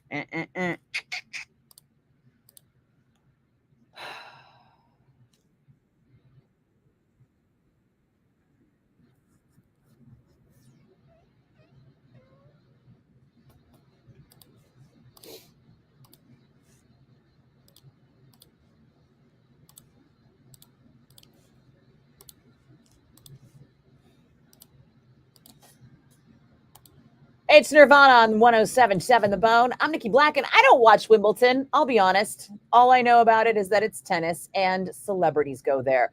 And speaking of, Dave Grohl turned up at Wimbledon with, I believe, his daughter Violet, and dude is wearing a suit with his hair all pulled back, looking super fly. It's kind of like Dad Dave went to Wimbledon today.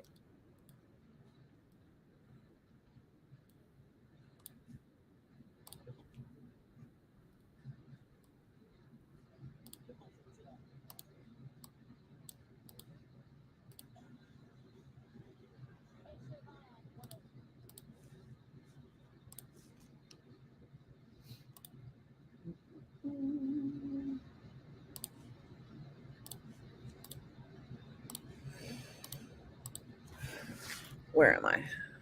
5 o'clock. Oh, shoot. Okay. That has to be a commercial. What's a what? What? How about Forbidden getting back together? But Forbidden didn't get back together. It's a rebirth. Oh, doing that rebirth shit was like way over the fucking top. But I do love the fact that Forbidden is doing shows again. And I love that Craig and Chris seem to be doing very well together. I've been watching Craig and Chris be in bands and be out of bands for like decades now. So anytime that the two of them are getting along and playing music, it's a good thing. If they're going to do it in Forbidden this time around, great. Matt is having a blast, and clearly Norman is just like living his best life. So yeah, I think it's great. Seen him twice since the rebirth.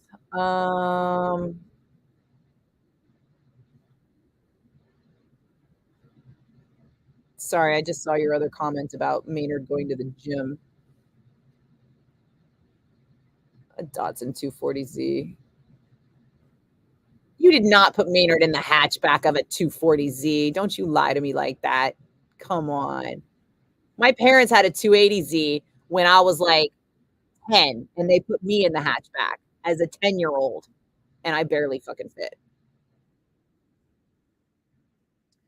How many times have I seen Forbidden since the rebirth? Well, I guess it would be twice because I saw them at both Death Angel shows, right? And then have they played again since then? I don't think so. I think everything else has been out of town or at a festival or something. No, that's not true. Duh. I saw them at the UC Theater at the Omega Wave. Yeah. So I've seen them 3 times. Neener. Really? You think Russ is the best metal vocalist ever? Ever? Best metal vocalist ever? Like, I'm gonna have to disagree with you there, Hoss. Don't get me wrong. Love Russ. Love him in Forbidden. I think he's great, but best ever? All of metal? Nope.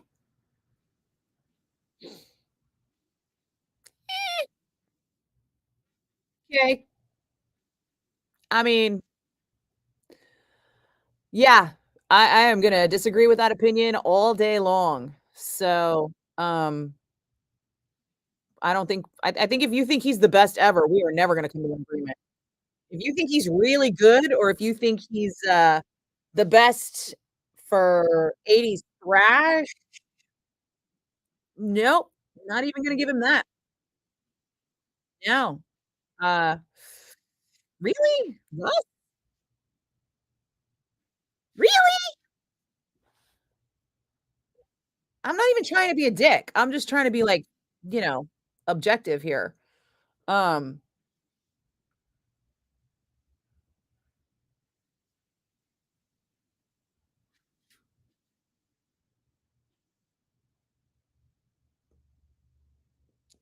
yeah, you know what? If he I could see him being your favorite.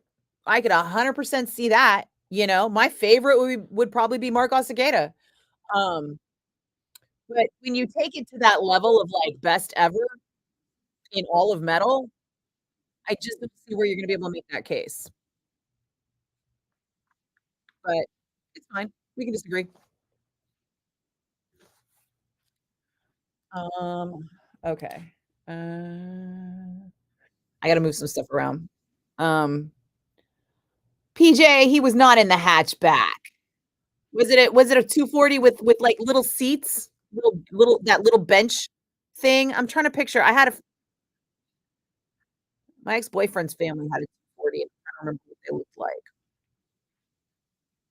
But the 280 was like a straight two-seater. There was nothing in the back. It was like trunk.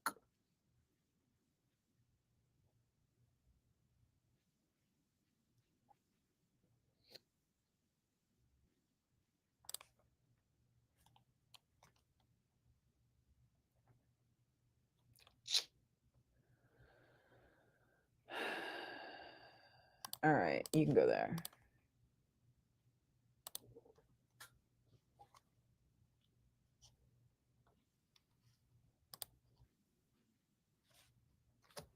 Oh, and then this needs to go here. And then I need a thing in here.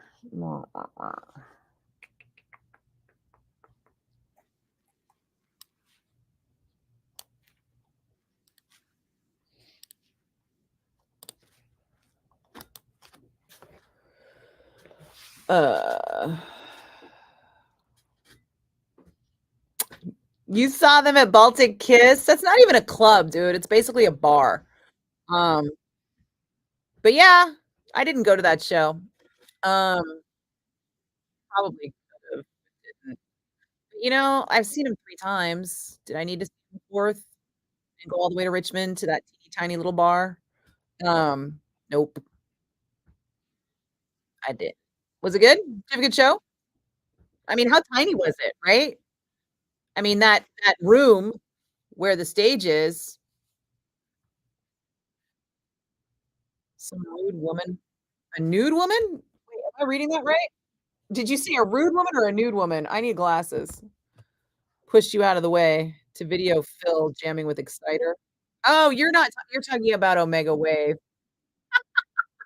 You're talking about me. I pushed you out of the way, huh? But I didn't though, so why are you being a little bitch about it? Um, yeah, I was like there with the elbow up while I was videoing because I knew Phil was gonna be in the thing. And weren't you like was that you or was that Hobson who was like, "What? Phil's gonna be there?" That was you, where I was like, "Yeah, Phil's gonna jam with Exciter," and I'm, like, trying to catch it, and I was like, "Get out of my fucking shot."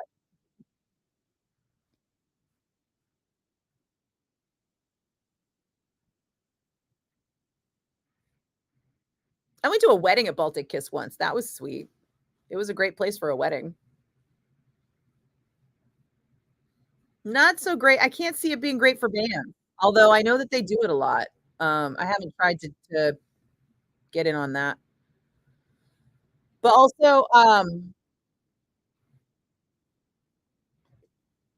hold on one second.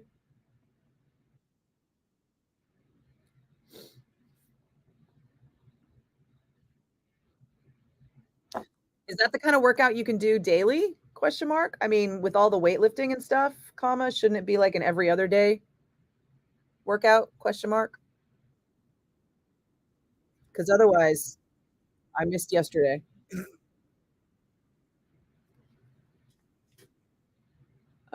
All right, I got to do a commercial, and then I got to pee. But also, it was worth it to shove you out of the way because I got that awesome video, Phil Devil playing with Exciter. So, you know.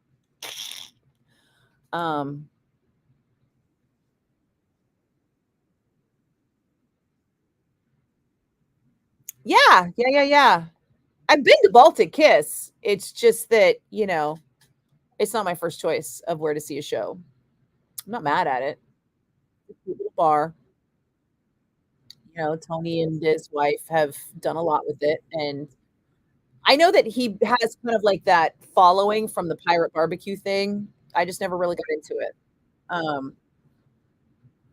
You know. And then I think I don't think Chris and Gwen are involved in Baltic Kiss anymore. I think they were a lot back then when a lot of stuff was happening there, and now they're not. Forgot about that boneless one shit. How many fucking bands can Chris and Craig be in together? You know what? They should go on tour with themselves. That would be a fucking thing, right? It'll be like the Chris and Craig show, right? The two of them would just do 3 sets. It would be like the Spiral Arms set, and then the fucking boneless one set, and then the forbidden set. No, that should be reversed. No, it should be like the boneless ones would open, and then Spiral, and then forbidden. That I would go see.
Forbidden did a show that, yeah, that's how we started talking about Baltic Kiss, was the Forbidden show.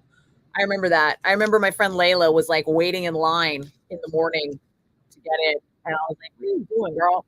She's like, fuck it. I live in Point Richmond. I'm doing this. She's had a crush on Craig for like 35 years. She just wants to go see Craig. It's adorable.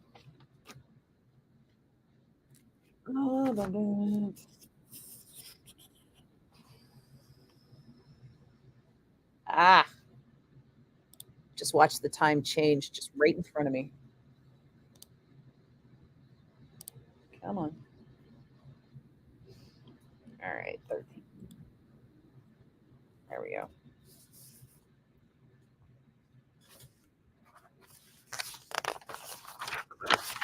I saw a comedy show there. You know, Matt's stepdaughter, you know, Matt's wife, Beth, and I are friends, and her daughter, Maddie, did a comedy set at Baltic Kiss. And I went out for that. We had a great time. It was fun. It's good for comedy and things like that, like comedy, acoustic, stuff that you would expect in a small room in a small state, small town. I think it's great stuff like that. I don't think it's so great for like a big metal band, you know? But I'm old and cranky.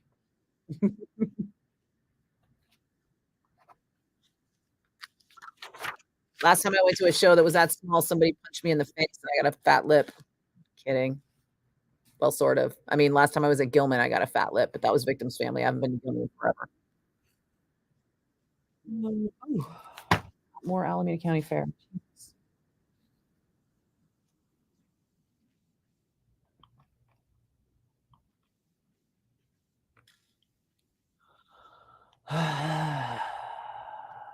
Nothing ever seems to time out. It's like I always got to keep moving shit. All right. Yeah, we're running short. Okay. I'm not talking out of the Doobie Brothers again, though. There. That's better. Okay. Oh, I need another sweeper.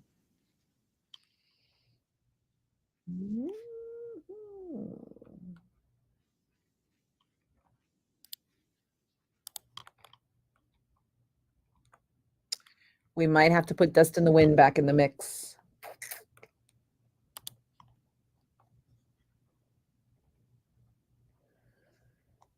Maybe not.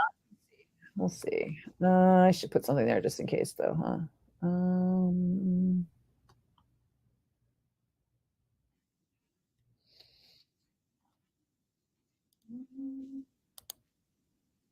How about that one?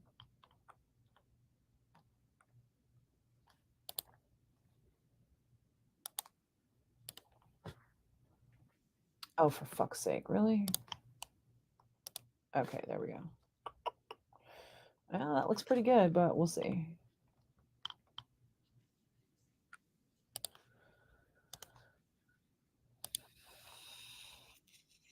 Hmm.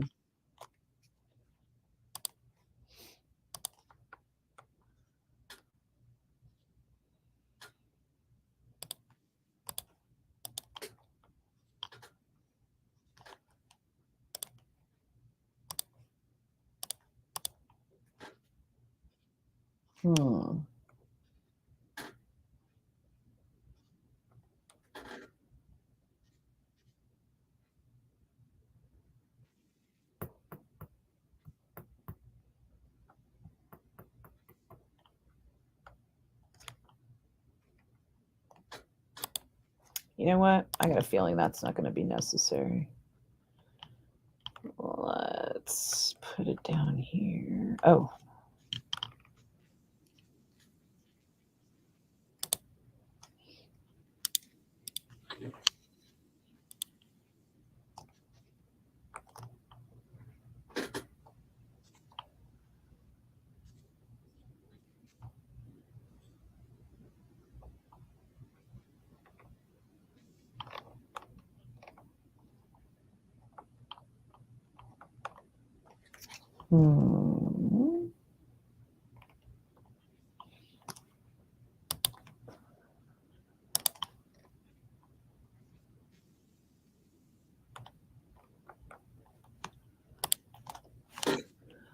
And I need a journey thing.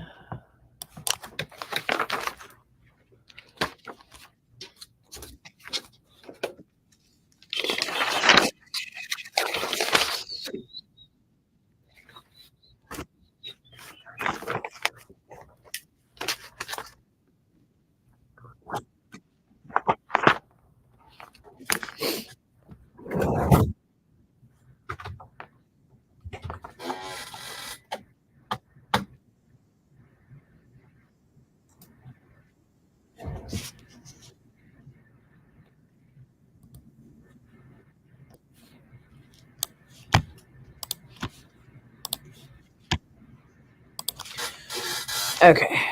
I've got to pee. Oh yeah, that's the one that PJ went to, was the Forbidden Show there. Now you need an intern? I thought you took a whole day off just to like bill people and do invoices and shit.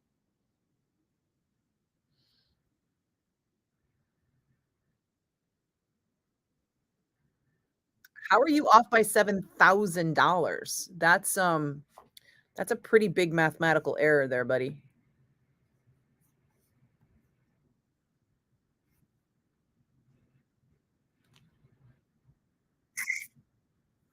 All right. I gotta pee. BRB.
It eats.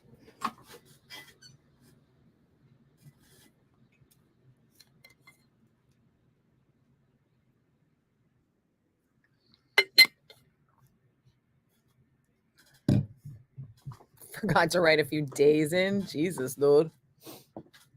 What the F? I mean, money's money, you know. Although, to be fair, I kept fucking off like doing my medical reimbursement because I have 2 jobs, right? I have an HSA with the radio station, and then I have an MRA with Live Nation. So whenever I do work for Live Nation, money goes automatically into a medical reimbursement account for me, and then every month, pre-tax dollars go into a health savings account at the station for me.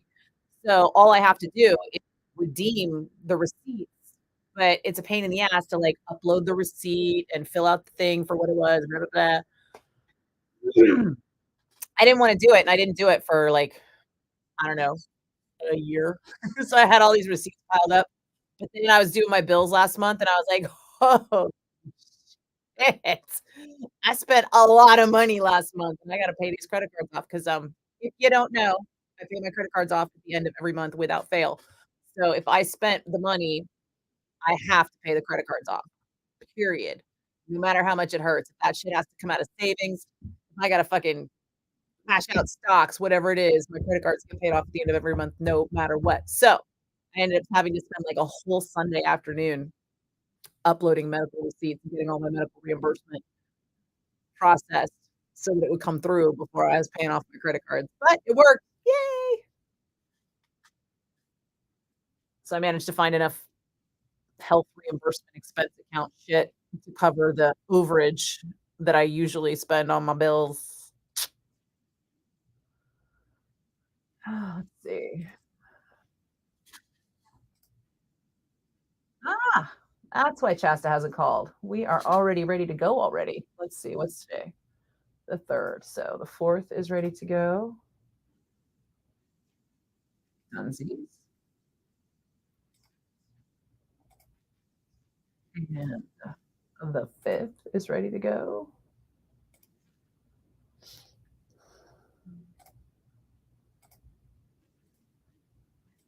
Also Dunsies.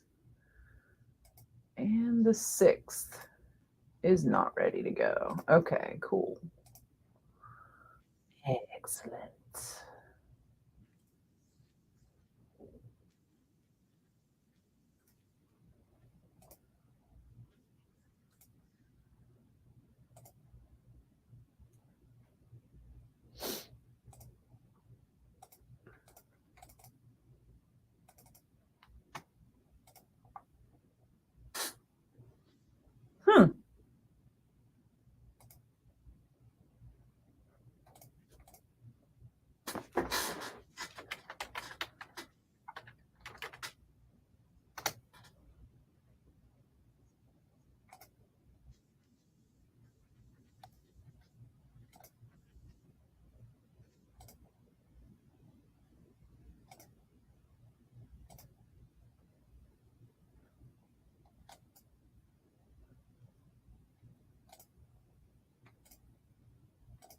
So there's this thing that we have to do every day because it's how the station runs. We have to merge the commercials with the music and then print out the logs. So that's what I'm doing right now.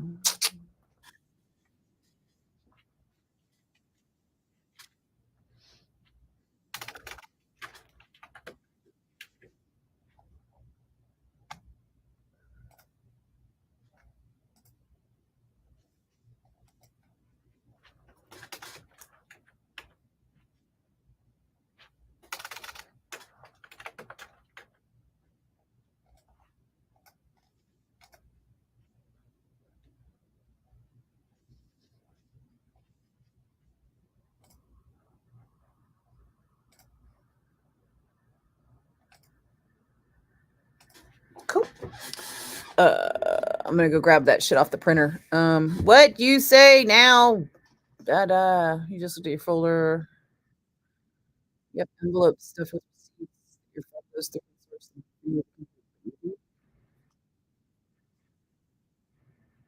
I mean, I can be sympathetic on the lazy bit, but as you have seen, sorry, that light bugs me. As you have seen, being lazy doesn't pay. That's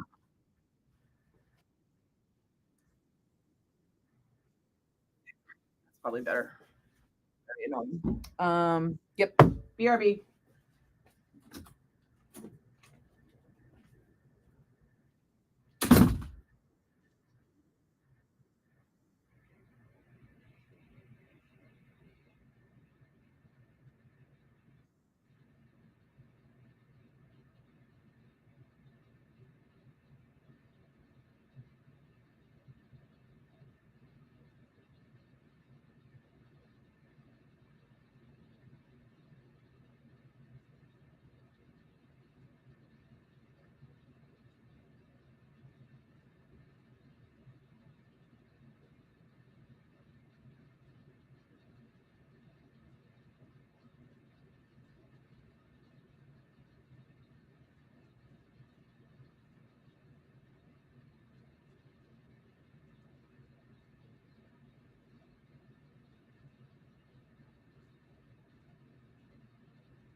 You get up early, work out, make dinner, and your wife wonders where you get all your energy. I thought you were taking naps all the time and blowing off workouts. That's what you've been telling me for the last couple of weeks.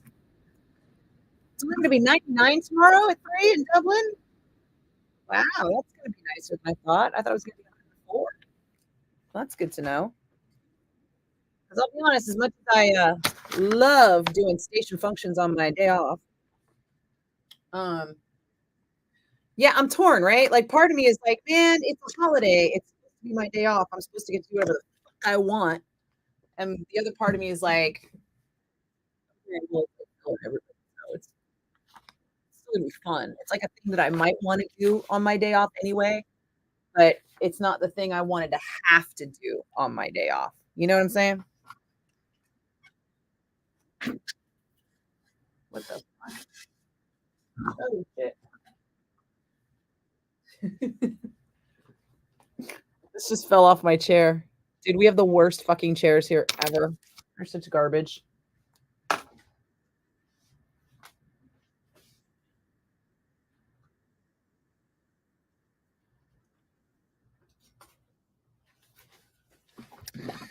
Yeah, it's lunchtime, yo. Let's see. What was I doing? Oh, I was doing this. And this. And this.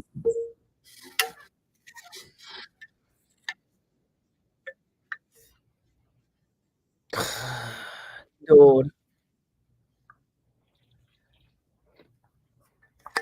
No one has used the word PUD in 30 years. It's so dumb. Stop. Stop. Just stop.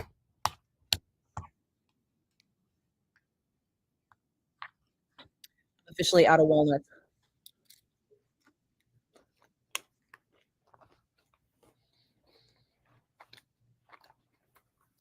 Is Costco open tomorrow? Hey Siri, is Costco open on the 4th of July? Probably not. They seem like one of those patriotic companies, huh? I know they're open now. Duh.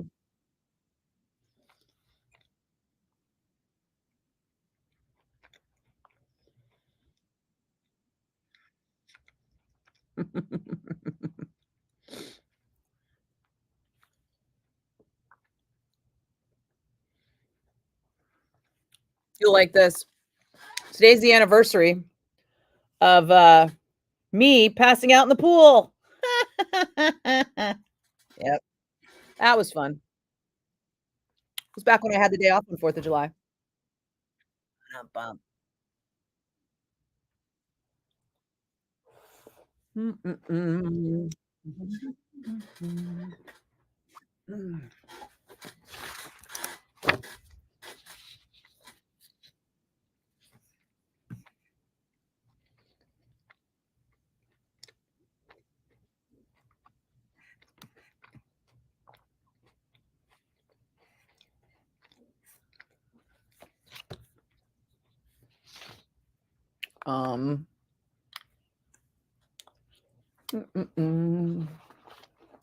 Oh, right. I was Googling Costco, wasn't I?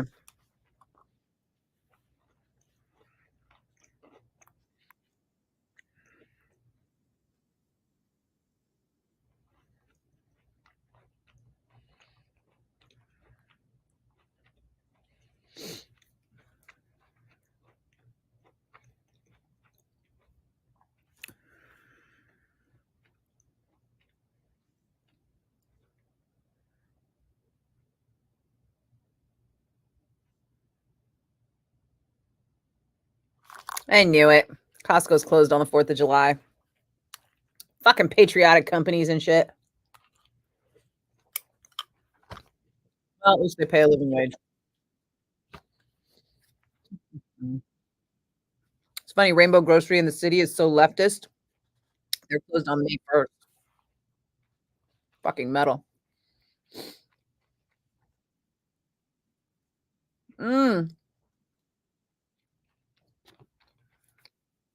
Yeah, I've never gotten an email from him that I could tell. I really do need that scheduling platform. I need a good one. A friend of mine tried to help me too, and she had one that was like she thought was gonna work. And I was like, check, see if it'll do Facebook and Twitter and let me tag people. Nope.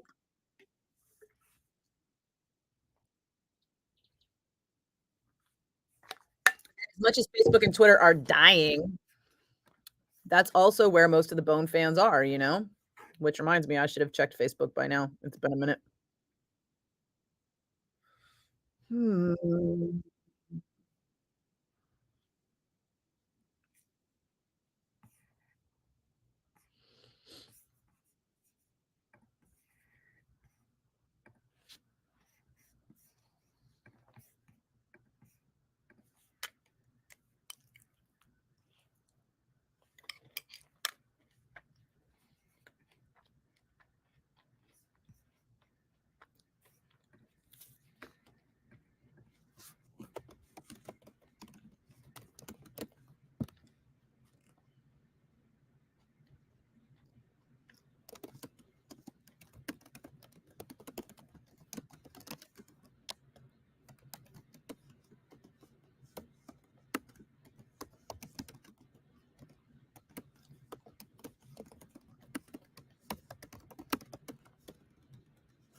Okay.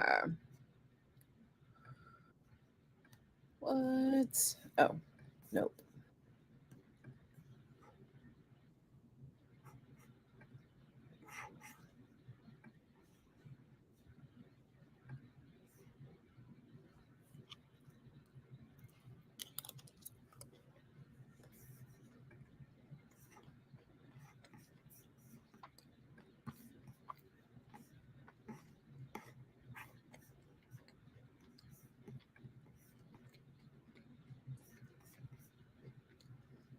Which friend with long COVID?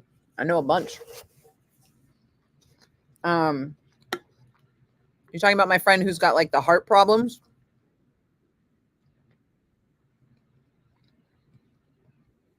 I got brain fog. I don't know if it's from COVID or from perimenopause, but I definitely got that fucking brain fog.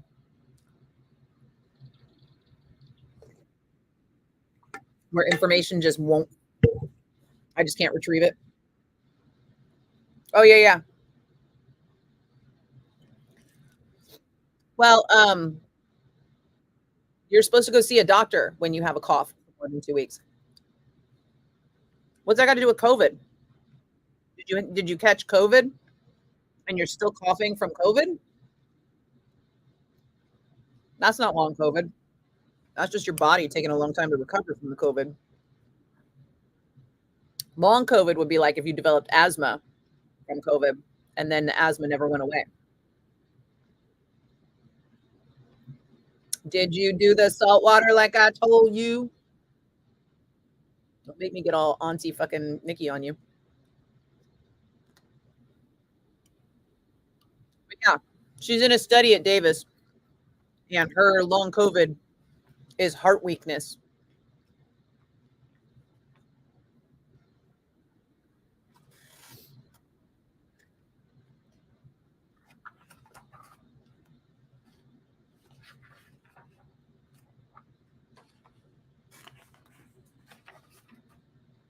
Oh, shit. I forgot to do this part. All right.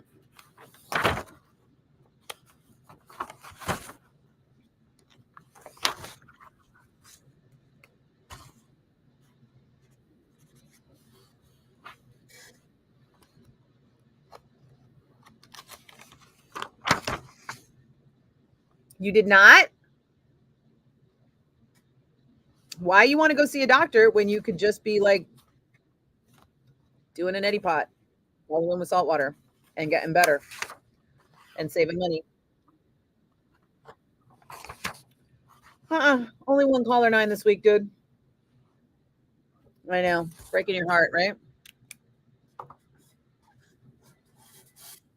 Speaking of neti pot, I forgot to do mine today, and my nose keeps running. It's like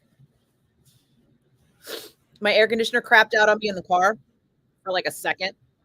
Not permanently. I mean, it just like the car was just overloaded, and the AC just went like, Bink, now it's hot air. Sorry. And then I turned it off and turned it back on, and it was okay. But I got hot. My nose started running. I was like, why would my nose start running when it gets hot out? My nose starts running when it's cold. My nose is running because the fucking AC just kicked on big time.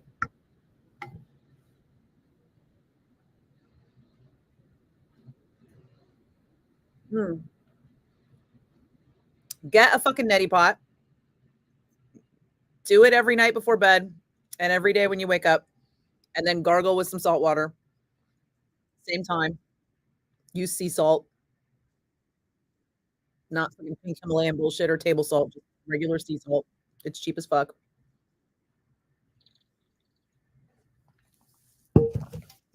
One teaspoon of salt per 1 cup of water. And if you do that every day for a week and you still have a cough, you need to see a fucking doctor. Trust. And I am not a doctor, and this should not be construed as medical advice for anyone who is choosing to sue me later. Fuck off. Right now, there might not be any caller 9s next week. We have not officially been approved for giveaways yet. Oh, that's not the one I want. Hopefully we will, though. And if we do, it's going to be cool. But can't talk about it yet because it's not approved.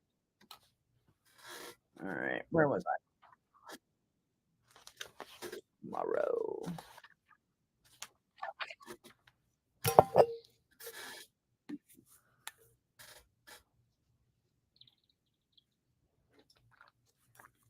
Dude, you love Russ as much as I do, right? But would you ever in a billion years say he was the greatest singer in metal?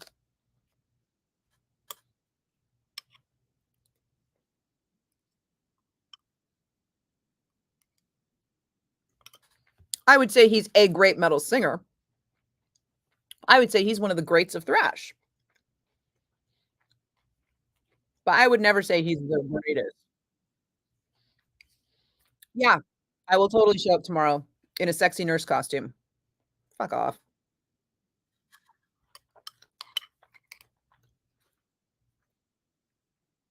Not even on Halloween. I did sexy nurse once for a medically themed fetish party. It was like a goth thing. Like a goth fetish party at the Maritime Hall. There are photos out there somewhere. This was like 25 years ago when I was hot.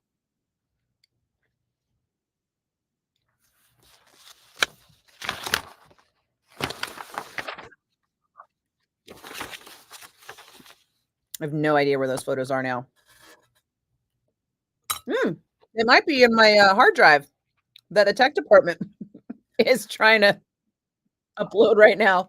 Could you imagine the tech department like opening files from my old shit and just being like, is that Nikki Blakk Naughty Nurse? Yeah, it is. From the 90s. From that one time. 5 o'clock. Oh, there it is.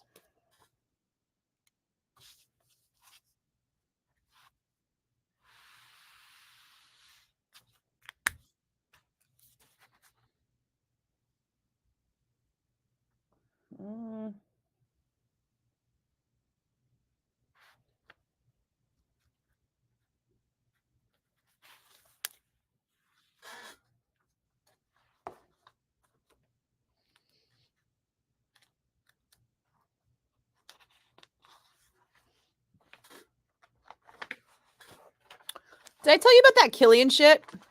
Wait, what's John Bush? What? What do you mean, nah, that's John Bush? I don't know what you're talking about, dude.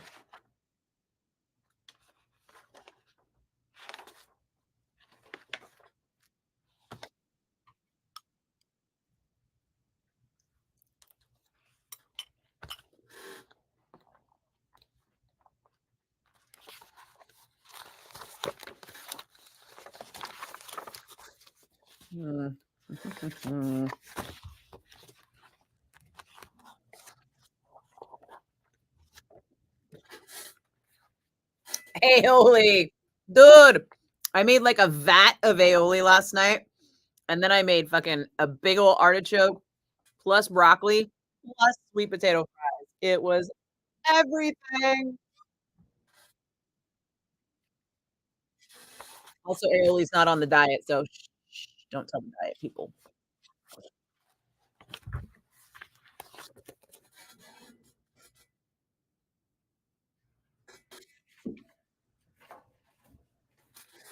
But I'm still on the last notch of my belt, right? So we're cool, right? See? Last notch.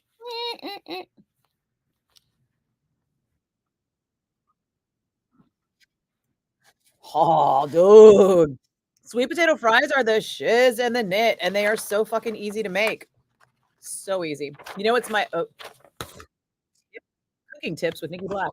My favorite fucking thing. You just come home and you slice the fuck up out of that potato. Throw it in a bowl with some olive oil, salt, maybe some pepper. I usually have some fresh herbs in the garden that I throw into. And then get it cooking in the air fryer. And then when you got like 5 minutes left, throw in a shit ton of like red onions, like thin sliced red onions. And then just let them like finish off on the top. And they come out like this combination of like soft and crispy, depending on where they landed in the fryer. So good.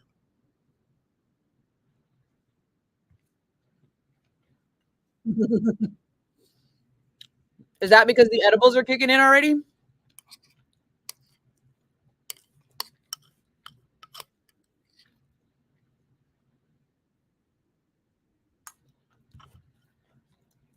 This is why I can't smoke weed. I like food too much. I would get high and eat the shit out of everything in the house because I'm a good cook.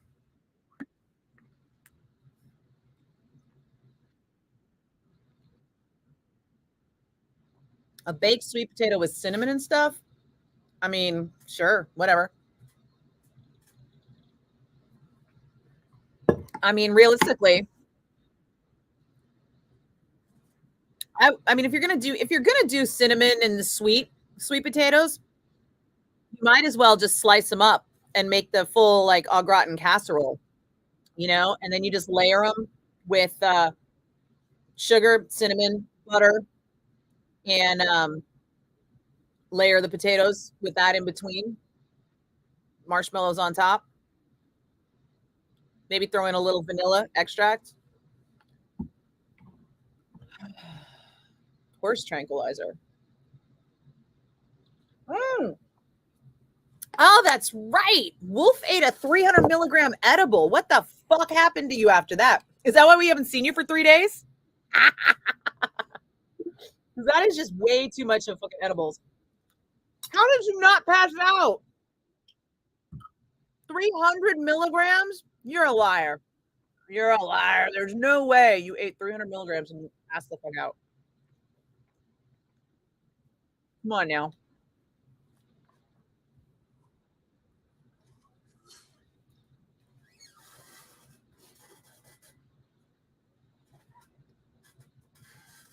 I legit do not buy it. You're fading but didn't fully fall asleep. I think you went into a coma and then woke up from the coma and didn't realize it.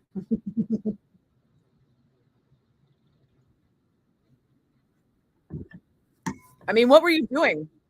Do you remember what you were doing like that whole time? You were just like, he just woke up just now. I would believe that. I would believe he was just like audio slave guy. You didn't play my song. You didn't play the song for me, the audio slave. I wanted to hear the audio. That guy was fucking. You went fishing. You ate a 300 milligram edible and then tried to put bait on a hook? Really? I call bullshit.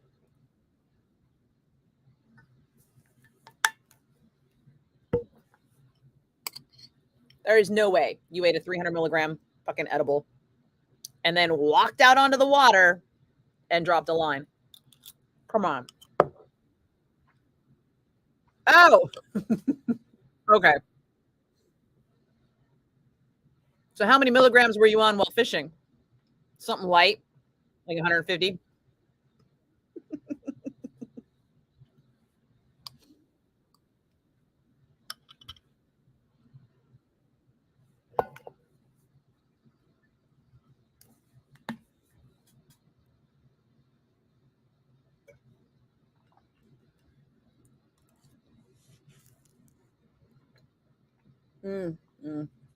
Probably good. Last thing you need is to be out in the middle of the fucking woods fishing when the edibles kick in.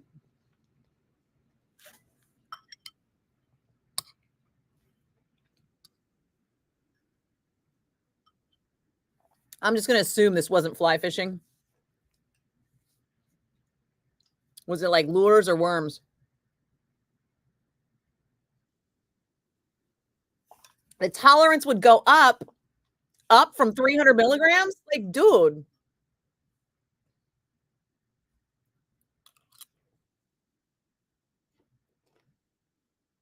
That's madness.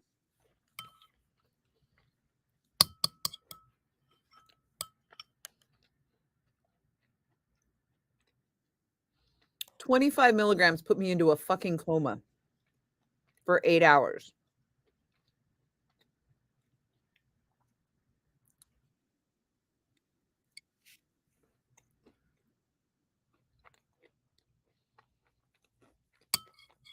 You, sir, must have a very unique biology. Or you're not very good at measuring milligrams.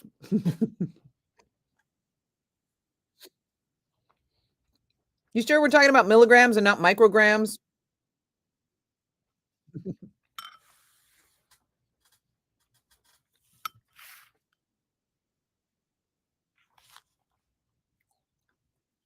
I'm going to have to tap out and get back to work here pretty soon.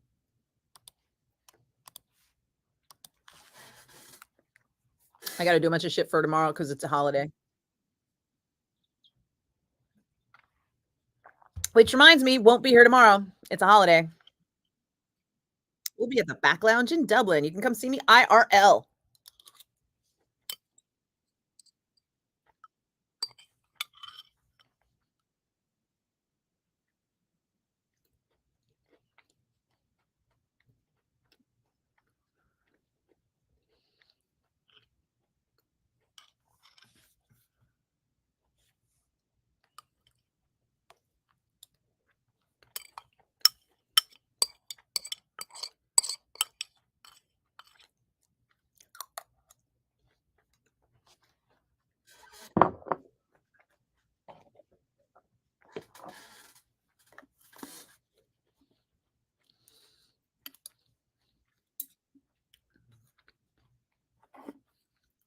Dude, ever since I discovered how to make steel cut oats taste good, I actually like it.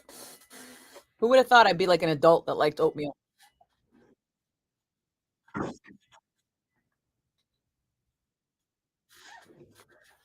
mean, don't get me wrong. I love that shit as a kid too. I was all over that Quaker instant apples and cinnamon shit. But basically what I do now is I combine the maple and brown sugar with the apple and just make my own recipe. Oh my God. How does everybody not know what we're doing tomorrow? Sorry. I feel like I've said it a billion times. We're going to the Back Lounge in Dublin for an epic by the Merkins. There's no cover. It's free admission, 21 and up, and we'll be at the Back Lounge from 3 to 7. Best album of all time. Best album of all time. Like start to finish banger of all genres. That's a lot of fucking pressure. Probably Dark Side of the Moon. I mean, that's got total universal appeal. You know, it doesn't matter if you like rock music or if you like whatever.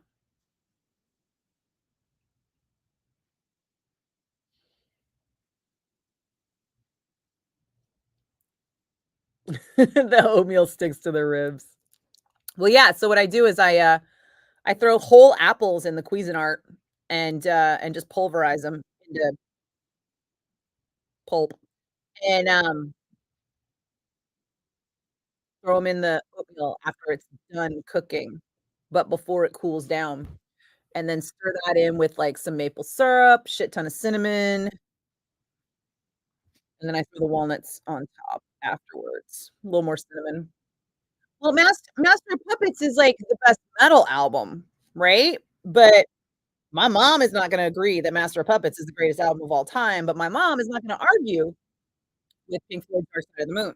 So I was just trying to think for like mass appeal, greatest album of all time would need to appeal to multi-generational folks, right? Followed by Hell Awaits. I have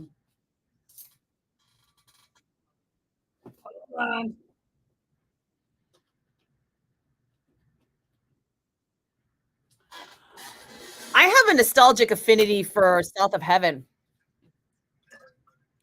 which is funny because I remember when it came out and everybody was like, Poser Slayer. And I'm all like, really? It's fucking Slayer. It's fucking Slayer. It's Slayer. Stop with the fucking poser shit. Oh my God. But now South of Heaven is so old that kids today don't remember that progression of like, Metallica sold out with Master of Puppets, fucking shit. Metallica sold out with Injustice for All, you know? Your great grandmother would beg to differ, but she's dead. Did she die from an overdose of weed? Did your grandma get high?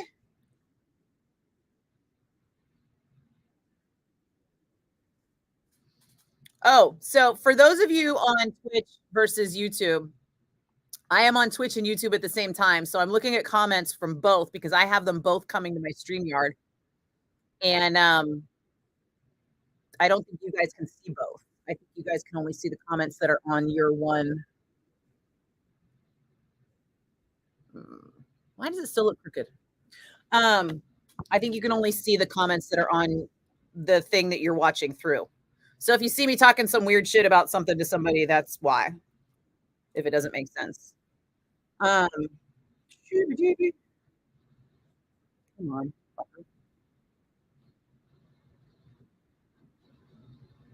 There.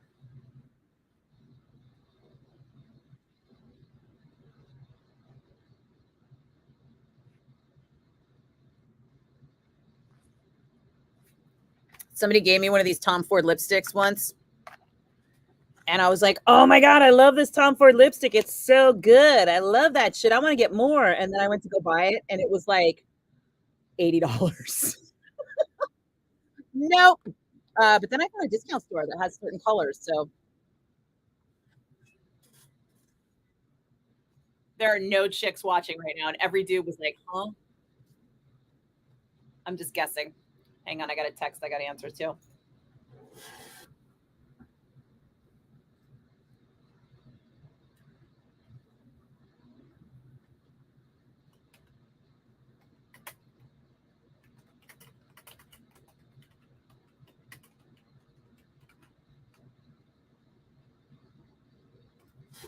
All right.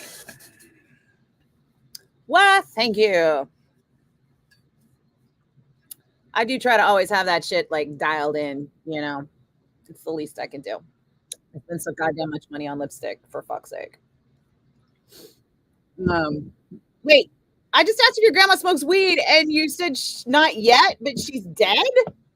Oh, your great grandma's dead, but your grandma is dead. You know what? I feel like we finally got my mom to do some edibles, but it wasn't much. And I'm like, listen, lady, if anybody needs to get high, it's you. It is 100% you.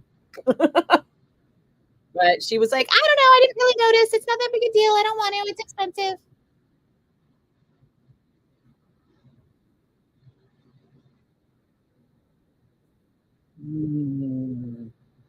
Coffee. Mm-hmm.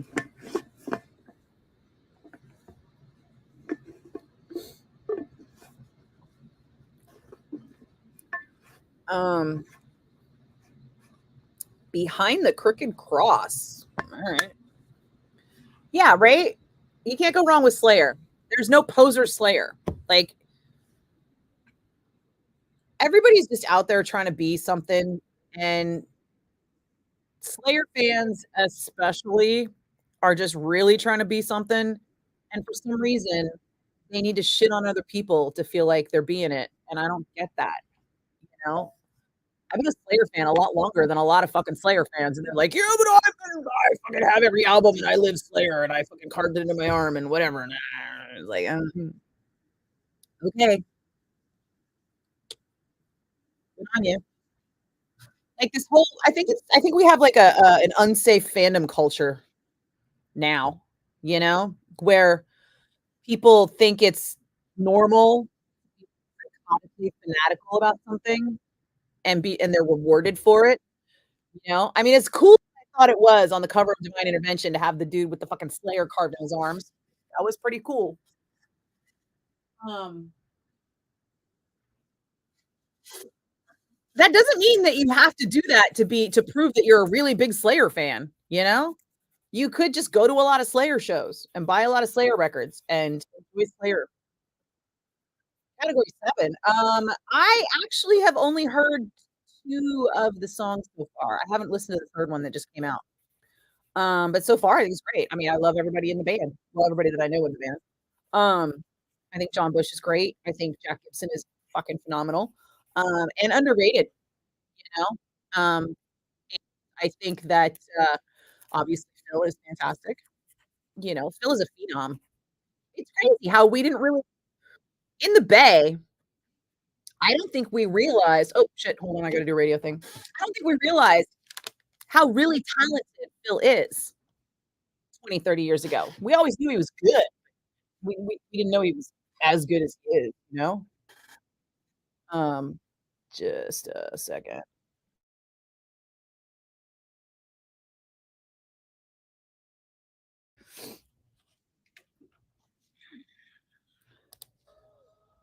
It's Van Halen on 107.7 The Bone. I'm Nikki Blakk, and if you get a chance to check out my Facebook or my Twitter, I posted a vintage Ozfest documentary that aired on MTV years ago. And I remember seeing it. It's just like bringing all these great Ozfest memories back to me. It's posted up on the Ozfest YouTube if you don't catch it on my socials.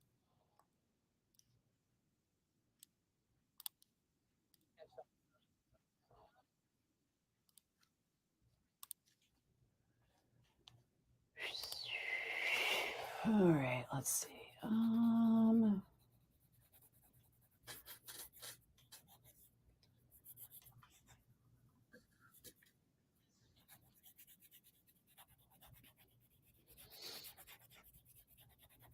Really? Is the new Kitty good? I remember never really liking, I'll just be honest, I don't remember really liking Kitty at all. Not when it came out, not when I saw it at the what do you call it, Marathon Hall. Um, I don't remember them really impressing me much, so I've kind of never really cared. PJ's gonna carve Nikki in his arms. You're not. You're not. But if you do, I'll buy you a drink. So, you turn up tomorrow with my name carved into your arms. I'll buy you a drink. Yeah, the gatekeepers. You know what? They're not even gatekeepers. They're just fucking whiny, bitchy bullies who are like out there trying to bully on people. And it's like, I think you guys have forgotten like all of what metal is about, right? 100% of what metal is about.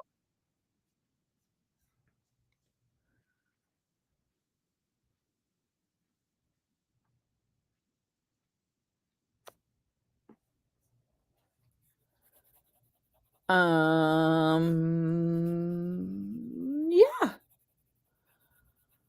Oh my God, PJ, enough with the sick new world. I'm kidding. I did want to go to Sick New World, but I also did not want to go to Las Vegas and have to stand outside in the fucking heat to see all of those bands all in one day from one stage. Not one stage, but like all in one day. That was just too fucking much. Too much, brother. I'm old and spoiled. Check out Machine Head's live performance from Hellfest. Oh yeah, well, I'm friends with Ginevra. and she keeps posting all kinds of Machine Head, and well, the whole family's out right now. So I'm watching her and the boys do touristy stuff on days off, and then she's like from the shows. Uh, it's pretty fucking cool. Yeah. You know what it reminds me of is that time I saw Machine Head at Wacken in 2009. In 2009, I went to Germany like by myself. And I went to the Wacken Festival, and I met up with Machine Head when they got to Wacken. Like, I got to Wacken the day before. That's how I got to see Motorhead at Wacken from the stage. And Machine Head turned up the next day, and so I was on stage with Machine Head and looking out over this insanely huge crowd of like 80,000 people at Wacken, and it was basically like Hellfest. It looked exactly like that. It was mind-blowing. Hellfest is still very much on my bucket list. God, I've been dying to go to that festival for so long. I've been dying to go to Hellfest so much that I'm learning French. I've been on the Duolingo app for well, let's see. I think I'm at 759 days trying to learn some fucking French. Oh, damn it.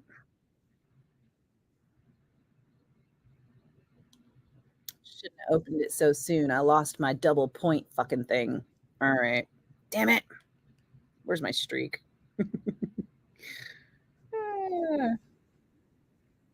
There we go. 774 days on Duo in a row. En français.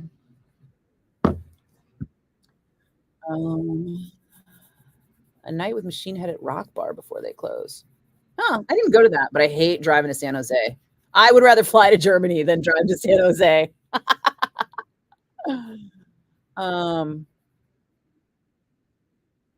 Wait, what? A tornado? In Michigan? You're in Michigan, right?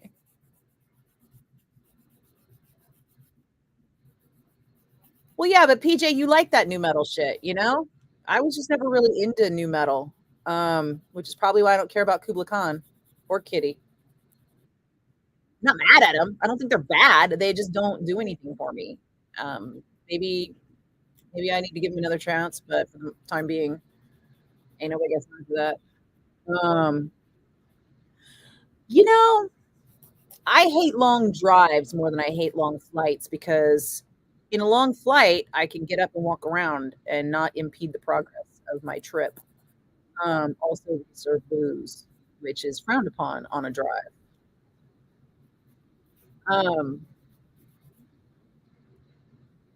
The only time I did not like a long flight was I always go direct. I almost never fly with a connecting flight anymore. And when I was coming back from Europe, I can't remember which trip it was, but I booked the return flight on WOW. Do you remember that Icelandic airline WOW? And it apparently the WOW is wow. This airline is so fucking shitty. It's the Greyhound of the skies. And I thought I was booking a window seat. In fact, I was paying extra to book, to reserve a seat. And I thought I was booking a window seat, but what I booked was an aisle from the giant 6 seats that were in the middle of the aisle. And then there were 3 more on either side. So imagine how many people were on this fucking flight. And then as the flight is boarding, it's like getting on a bus in Calcutta. People are coming in with chickens under their arms and shit. I exaggerate, but still, people are like walking on with their arms filled with like bags full of like food and water. And I'm like, did they not give you water on this fucking flight? Like, what the shit? And I already always travel with like a liter of water on me, so it wasn't that bad. But no, they don't. They charge you like $4.50 for fucking water, and then not $450, €450, which is more at the time. So it was a whole fucking thing. And that WOW airline was garbage. Plus, they made you lay over in Iceland, in Reykjavik, and you don't get to lay over long enough to do anything, but you do have to hang out long enough to need food. And because they don't serve food on the plane without charging you a fucking fortune, I figured I might as well get like some cooked food in the airport. But it was like, and this was like easily 10 years ago, it was something like $35 for a slice of pizza and a beer. Fuck Iceland, dude. That WoW Airlines was garbage. Anywho, what did I miss? Garden Gnome. What a cute name. Everybody has names that are confusing because now I have to call you Garden or Gnome or something.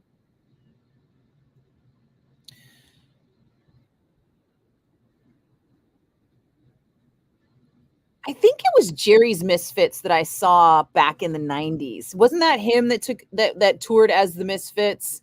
And I remember there was a whole thing about the crew guys were not allowed to cut the sleeves off their shirts. And if they did, it was $5 a sleeve. And the guy I was talking to had cut one sleeve off because he was like, do what you tell me. But he also didn't want to spend $10, so he cut off one sleeve for $5. Oh, you're in misery. Well, if you're gonna live in Tornado Alley, tornado's gonna tornado.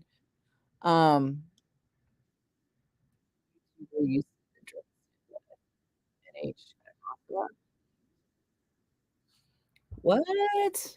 PJ, what are you talking about? Drunk Santa. Oh, did Kevin see the Drunk Santa at Rock Bar? Did anybody see Drunk Santa at Rock Bar? I only went to Rock Bar like 3 times. And one of those times someone had to pay me. And then one time was for Queen's Ride. And then one time was for Sebastian Bach's wedding. So that is that. And then Kirk Hammett's Fear Festival. So that is the extent of my Rock Bar. If it didn't happen at one of those 3 times, I didn't see it. Slash's new album, Orgy of the Damned. What do I think of artists releasing cover albums? I ain't mad as long as you don't suck, I mean, if you're gonna do a cover, do a good cover.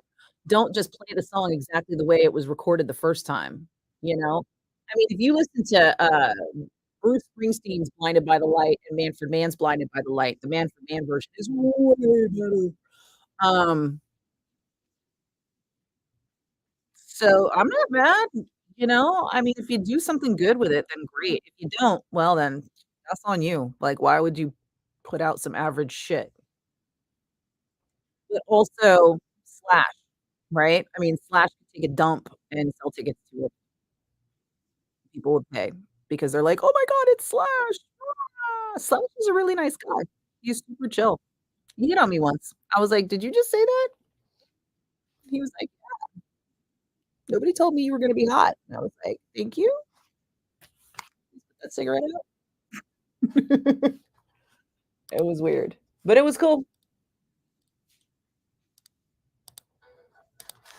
1077 The Bone and Fleetwood Mac. Don't stop thinking about tomorrow. I'm Nikki Blakk, and I cannot stop thinking about tomorrow because we are all meeting up at the Back Lounge in Dublin. We are going back for another Bone Rock night out, or Red, White, and Blues 2. The Merkins are going to do an epic, 50 or 60 song set. It starts at 3 o'clock, so get there early. And it's free admission, by the way. Just know that you do have to be 21 or over. Need any of the other details? We got them for you. They're at 1077thebone.com.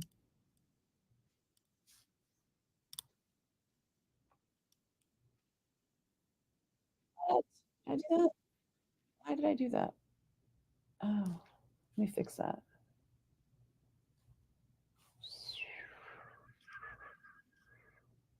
How did I put something in there already? Where's that Metallica song at? Got to do the Metallica thing too. Jesus. Look at me slacking off. I don't understand this Drunk Santa thing. Oh, you know what else Slash did? He smokes inside in catering where people are eating downstairs at the Warfield. And I was like, can I please go to Slash to stop smoking and catering? I said, can I ask somebody to stop smoking and catering? And they were like, who is it? And I was like, Slash. And they were like, let's just, hope. And I was like, dude is chain smoking. People are eating at the next table. And he's just there, just, just just like blasting smoke. And downstairs at the Warfield, there's no airflow because it's a fucking basement, you know? He wasn't doing it on purpose. He just wasn't thinking. And I guarantee you, if I would have said, "Hey, Slash, can you not smoke in here?" He'd have been like, "Oh yeah, sorry, man," and he'd have put it out. All these motherfuckers are too busy tiptoeing around the rock star. And I was like,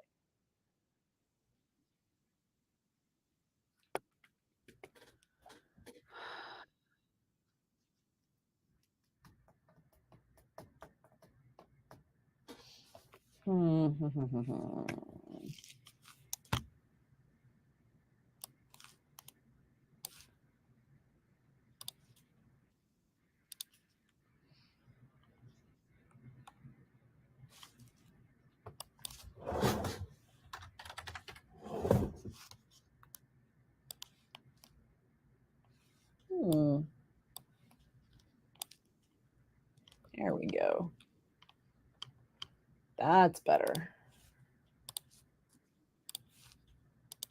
Okay.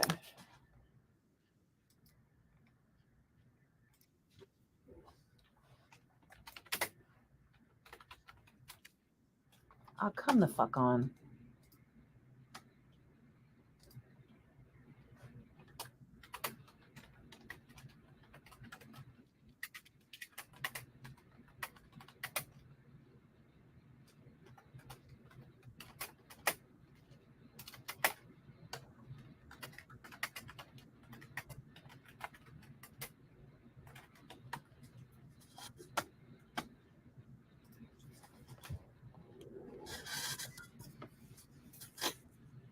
Pics of drunk Santa. PJ, are you trying to say that you were drunk and dressed at Santa as the Rock Bar Theater at one point, and you're wondering if anybody saw you? Really?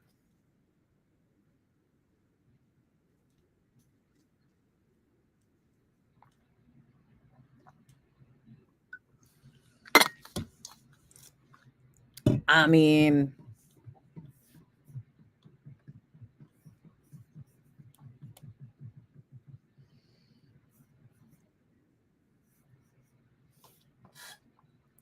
speaking of bad weather, did you see the hurricane that is decimating the Caribbean right now? Jesus. No more cruises to Jamaica. Jamaica's.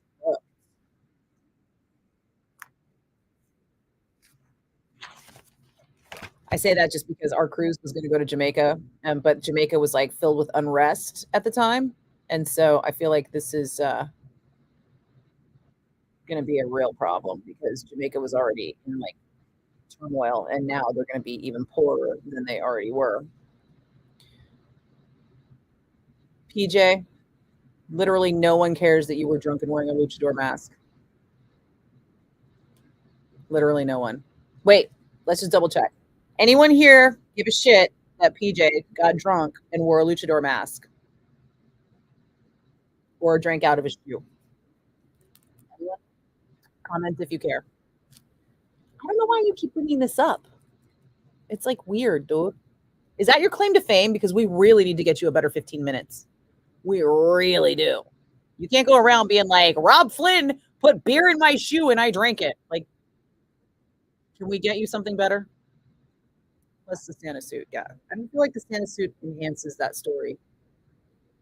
Rob Flynn put beer in his shoe and you drank it in a Santa suit. Do you see? See how that doesn't make any difference at all? Like, that's still just like, okay. We can get you something better. Let's do better, dude. Right? Right? We could do better. I don't know. Maybe we could get you one of those Shriner cars. You could drive around making kids laugh. You'd be like, did you see that sober guy that was like driving a Shriner car and like making kids laugh at the cancer hospital? I would like to do that. I really got to do my fucking nails, dude. They're catching on everything. It's so bad. So I'm sitting here like filing them constantly like a crazy person. Also, look at the difference, right? This hand is all long and this hand is all short.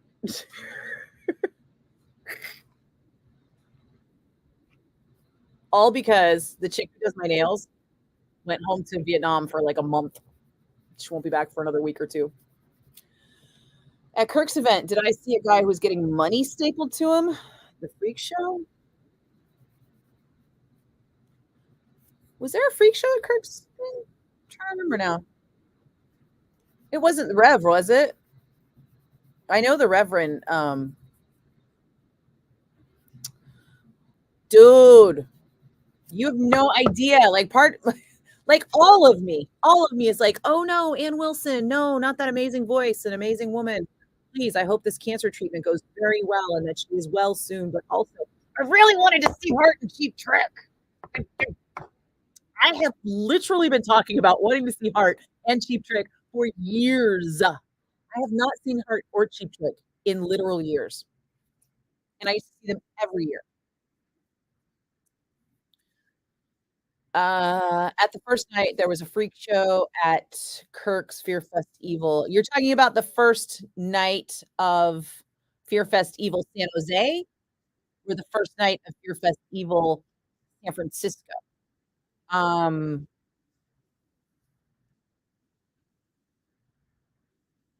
we're not talking about Reverend Be Dangerous, right? Because I think I would have remembered if Reverend was there. I do have a Reverend Be Dangerous story, though. Let me see if I have time to tell it. No, hold on.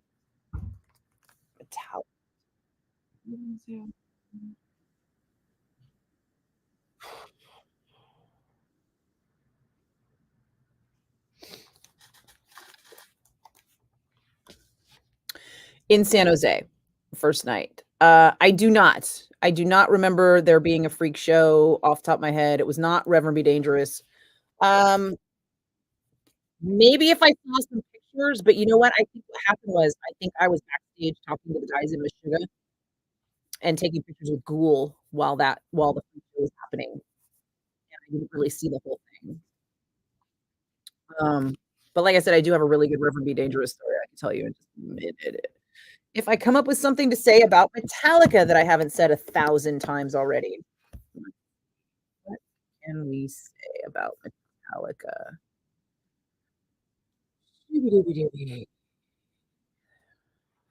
No, I don't care about any of this.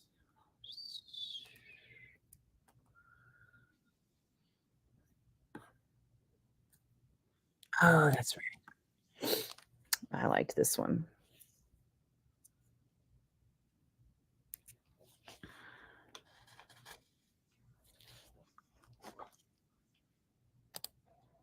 It's the Bay Area's own Metallica on the Rock of the Bay. I'm Nikki Blakk, and recently James Hetfield from Metallica was spotted side stage at a festival in Norway, hanging out with the metal god Rob Halford, and the two of them were walking out to a new band called Turnstile. So, fortunately for Turnstile, somebody captured it and posted it on their social media, and now that band is a lot more popular than they were yesterday. Also, you'll get all kinds of metal, including Metallica, every Saturday night at 11 on the Bone Metal Zone.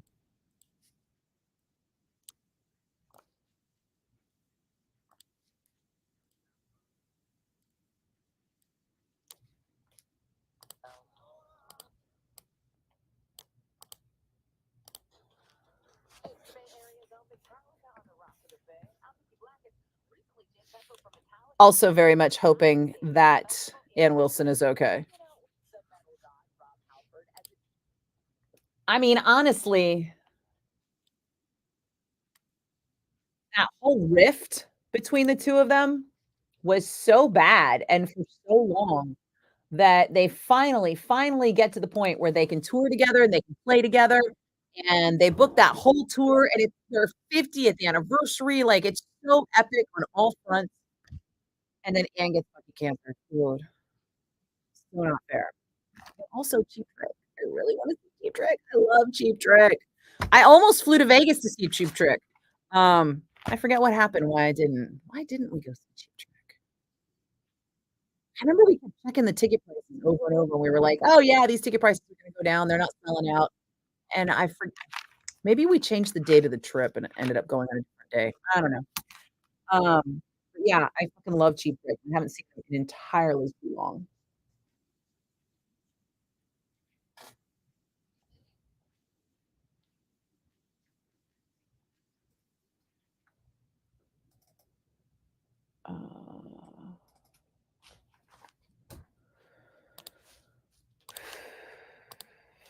All right. Oh, that's why I left that on up. Hold on.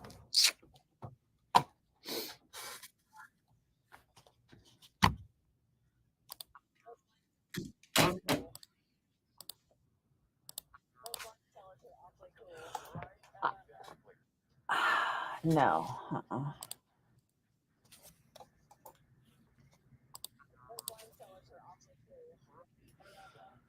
I want a wine cellar now. Your Lamontinelli Laughter and After is sponsored by the Alameda County Fair. Alameda County Fair is now open in Pleasanton through July 7th. Catch that summer feeling with delicious food, carnival rides, and horse racing. Plus, the Big O Tires concert series with performances by The Fray, John Gill, Russell Dickerson, and more.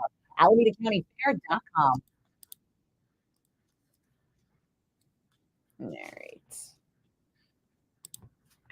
Let's go here at 09.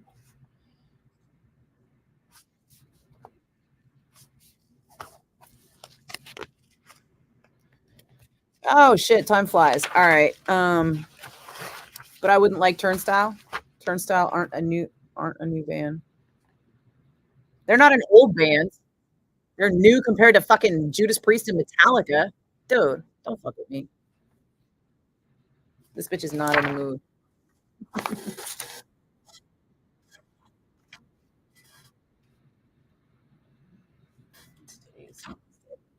All right. I gotta hunker down and get some serious work done here because it is, after 5:30, and I gotta get some shit done. Let's see. I didn't think they were ever going to play again either because Ann Wilson is not divorcing her husband, and her husband tried to choke out one of Nancy's kids. And I met those kids. They can be obnoxious, but they're very sweet. Although I met them when they were like 11 and 14. So I don't know. But you know what? I actually had talked to them maybe a few weeks before the incident. And yeah, I'm surprised. You know, they were really sweet kids as far as I was concerned. You've only seen Cheap Trick 3 times? What are you, 12? See Cheap Trick every chance you get because they're awesome. Plus, they play a lot. Usually, you can catch them at fucking county fairs and shit. Thank you. Everybody have a great 4th of July. If you're in the Bay, swing by Dublin at the Back Lounge and check out the Merkins. It's going to be epic and super fun. Reverend B. Davis. Okay, so Reverend B. Davis went out on Ozfest with his Sideshow Freak Show. And then he also was at the House of Shock. And I went out to House of Shock one year to visit. I've been out to House of Shock a few years to visit. And one of the years I was there, the Reverend was also performing. And we went all out one night because we were also filmed for an episode of this reality show called The Exterminator. Billy the Exterminator, right? So next thing you know, it's a fucking Tuesday night, and I'm in a strip club in New Orleans with Billy the Exterminator and the Reverend Be Dangerous. And it's 2 for Tuesdays, and that meant drinks, not tits, but also tits. So we're sitting there 2-fisting our fucking drinks, me and the Rev, and we're talking, and I'm like, I don't get this fucking Billy the Exterminator guy. Like, his shit is weird. His brother is like a live action Beavis. And I mean, the two of them together are just like really dumb. Like, people watch this, and Rev was like, I fucking guarantee you right now, he goes, take a picture with him, post it on your social media. Somebody you know is going to be like, holy shit, it's Billy the Exterminator. And I was like, no, I've literally never heard of this fucking guy. Are you serious? And he's like, I swear to you, do it. And I was like, all right, here's my phone. And I'm like, Billy, what's up? Let's take a picture, dude. And then I almost got busted because, you know, you can't have a camera out in a strip club. They're like, whoa, cameras. And I was like, oh, no, you can see. I was just taking a picture with this guy. Not fucking, it's fine. So I post the picture on my Facebook. Sure enough, hella people were like, oh my God, it's Billy the Exterminator. And I'm just like, really? And then the next night, House of Shock is open. Rev is doing his thing. and he's stapling shit to his face and whatever. And then he does this thing where he like breaks a cinder block on his crotch. And he hands me the sledgehammer.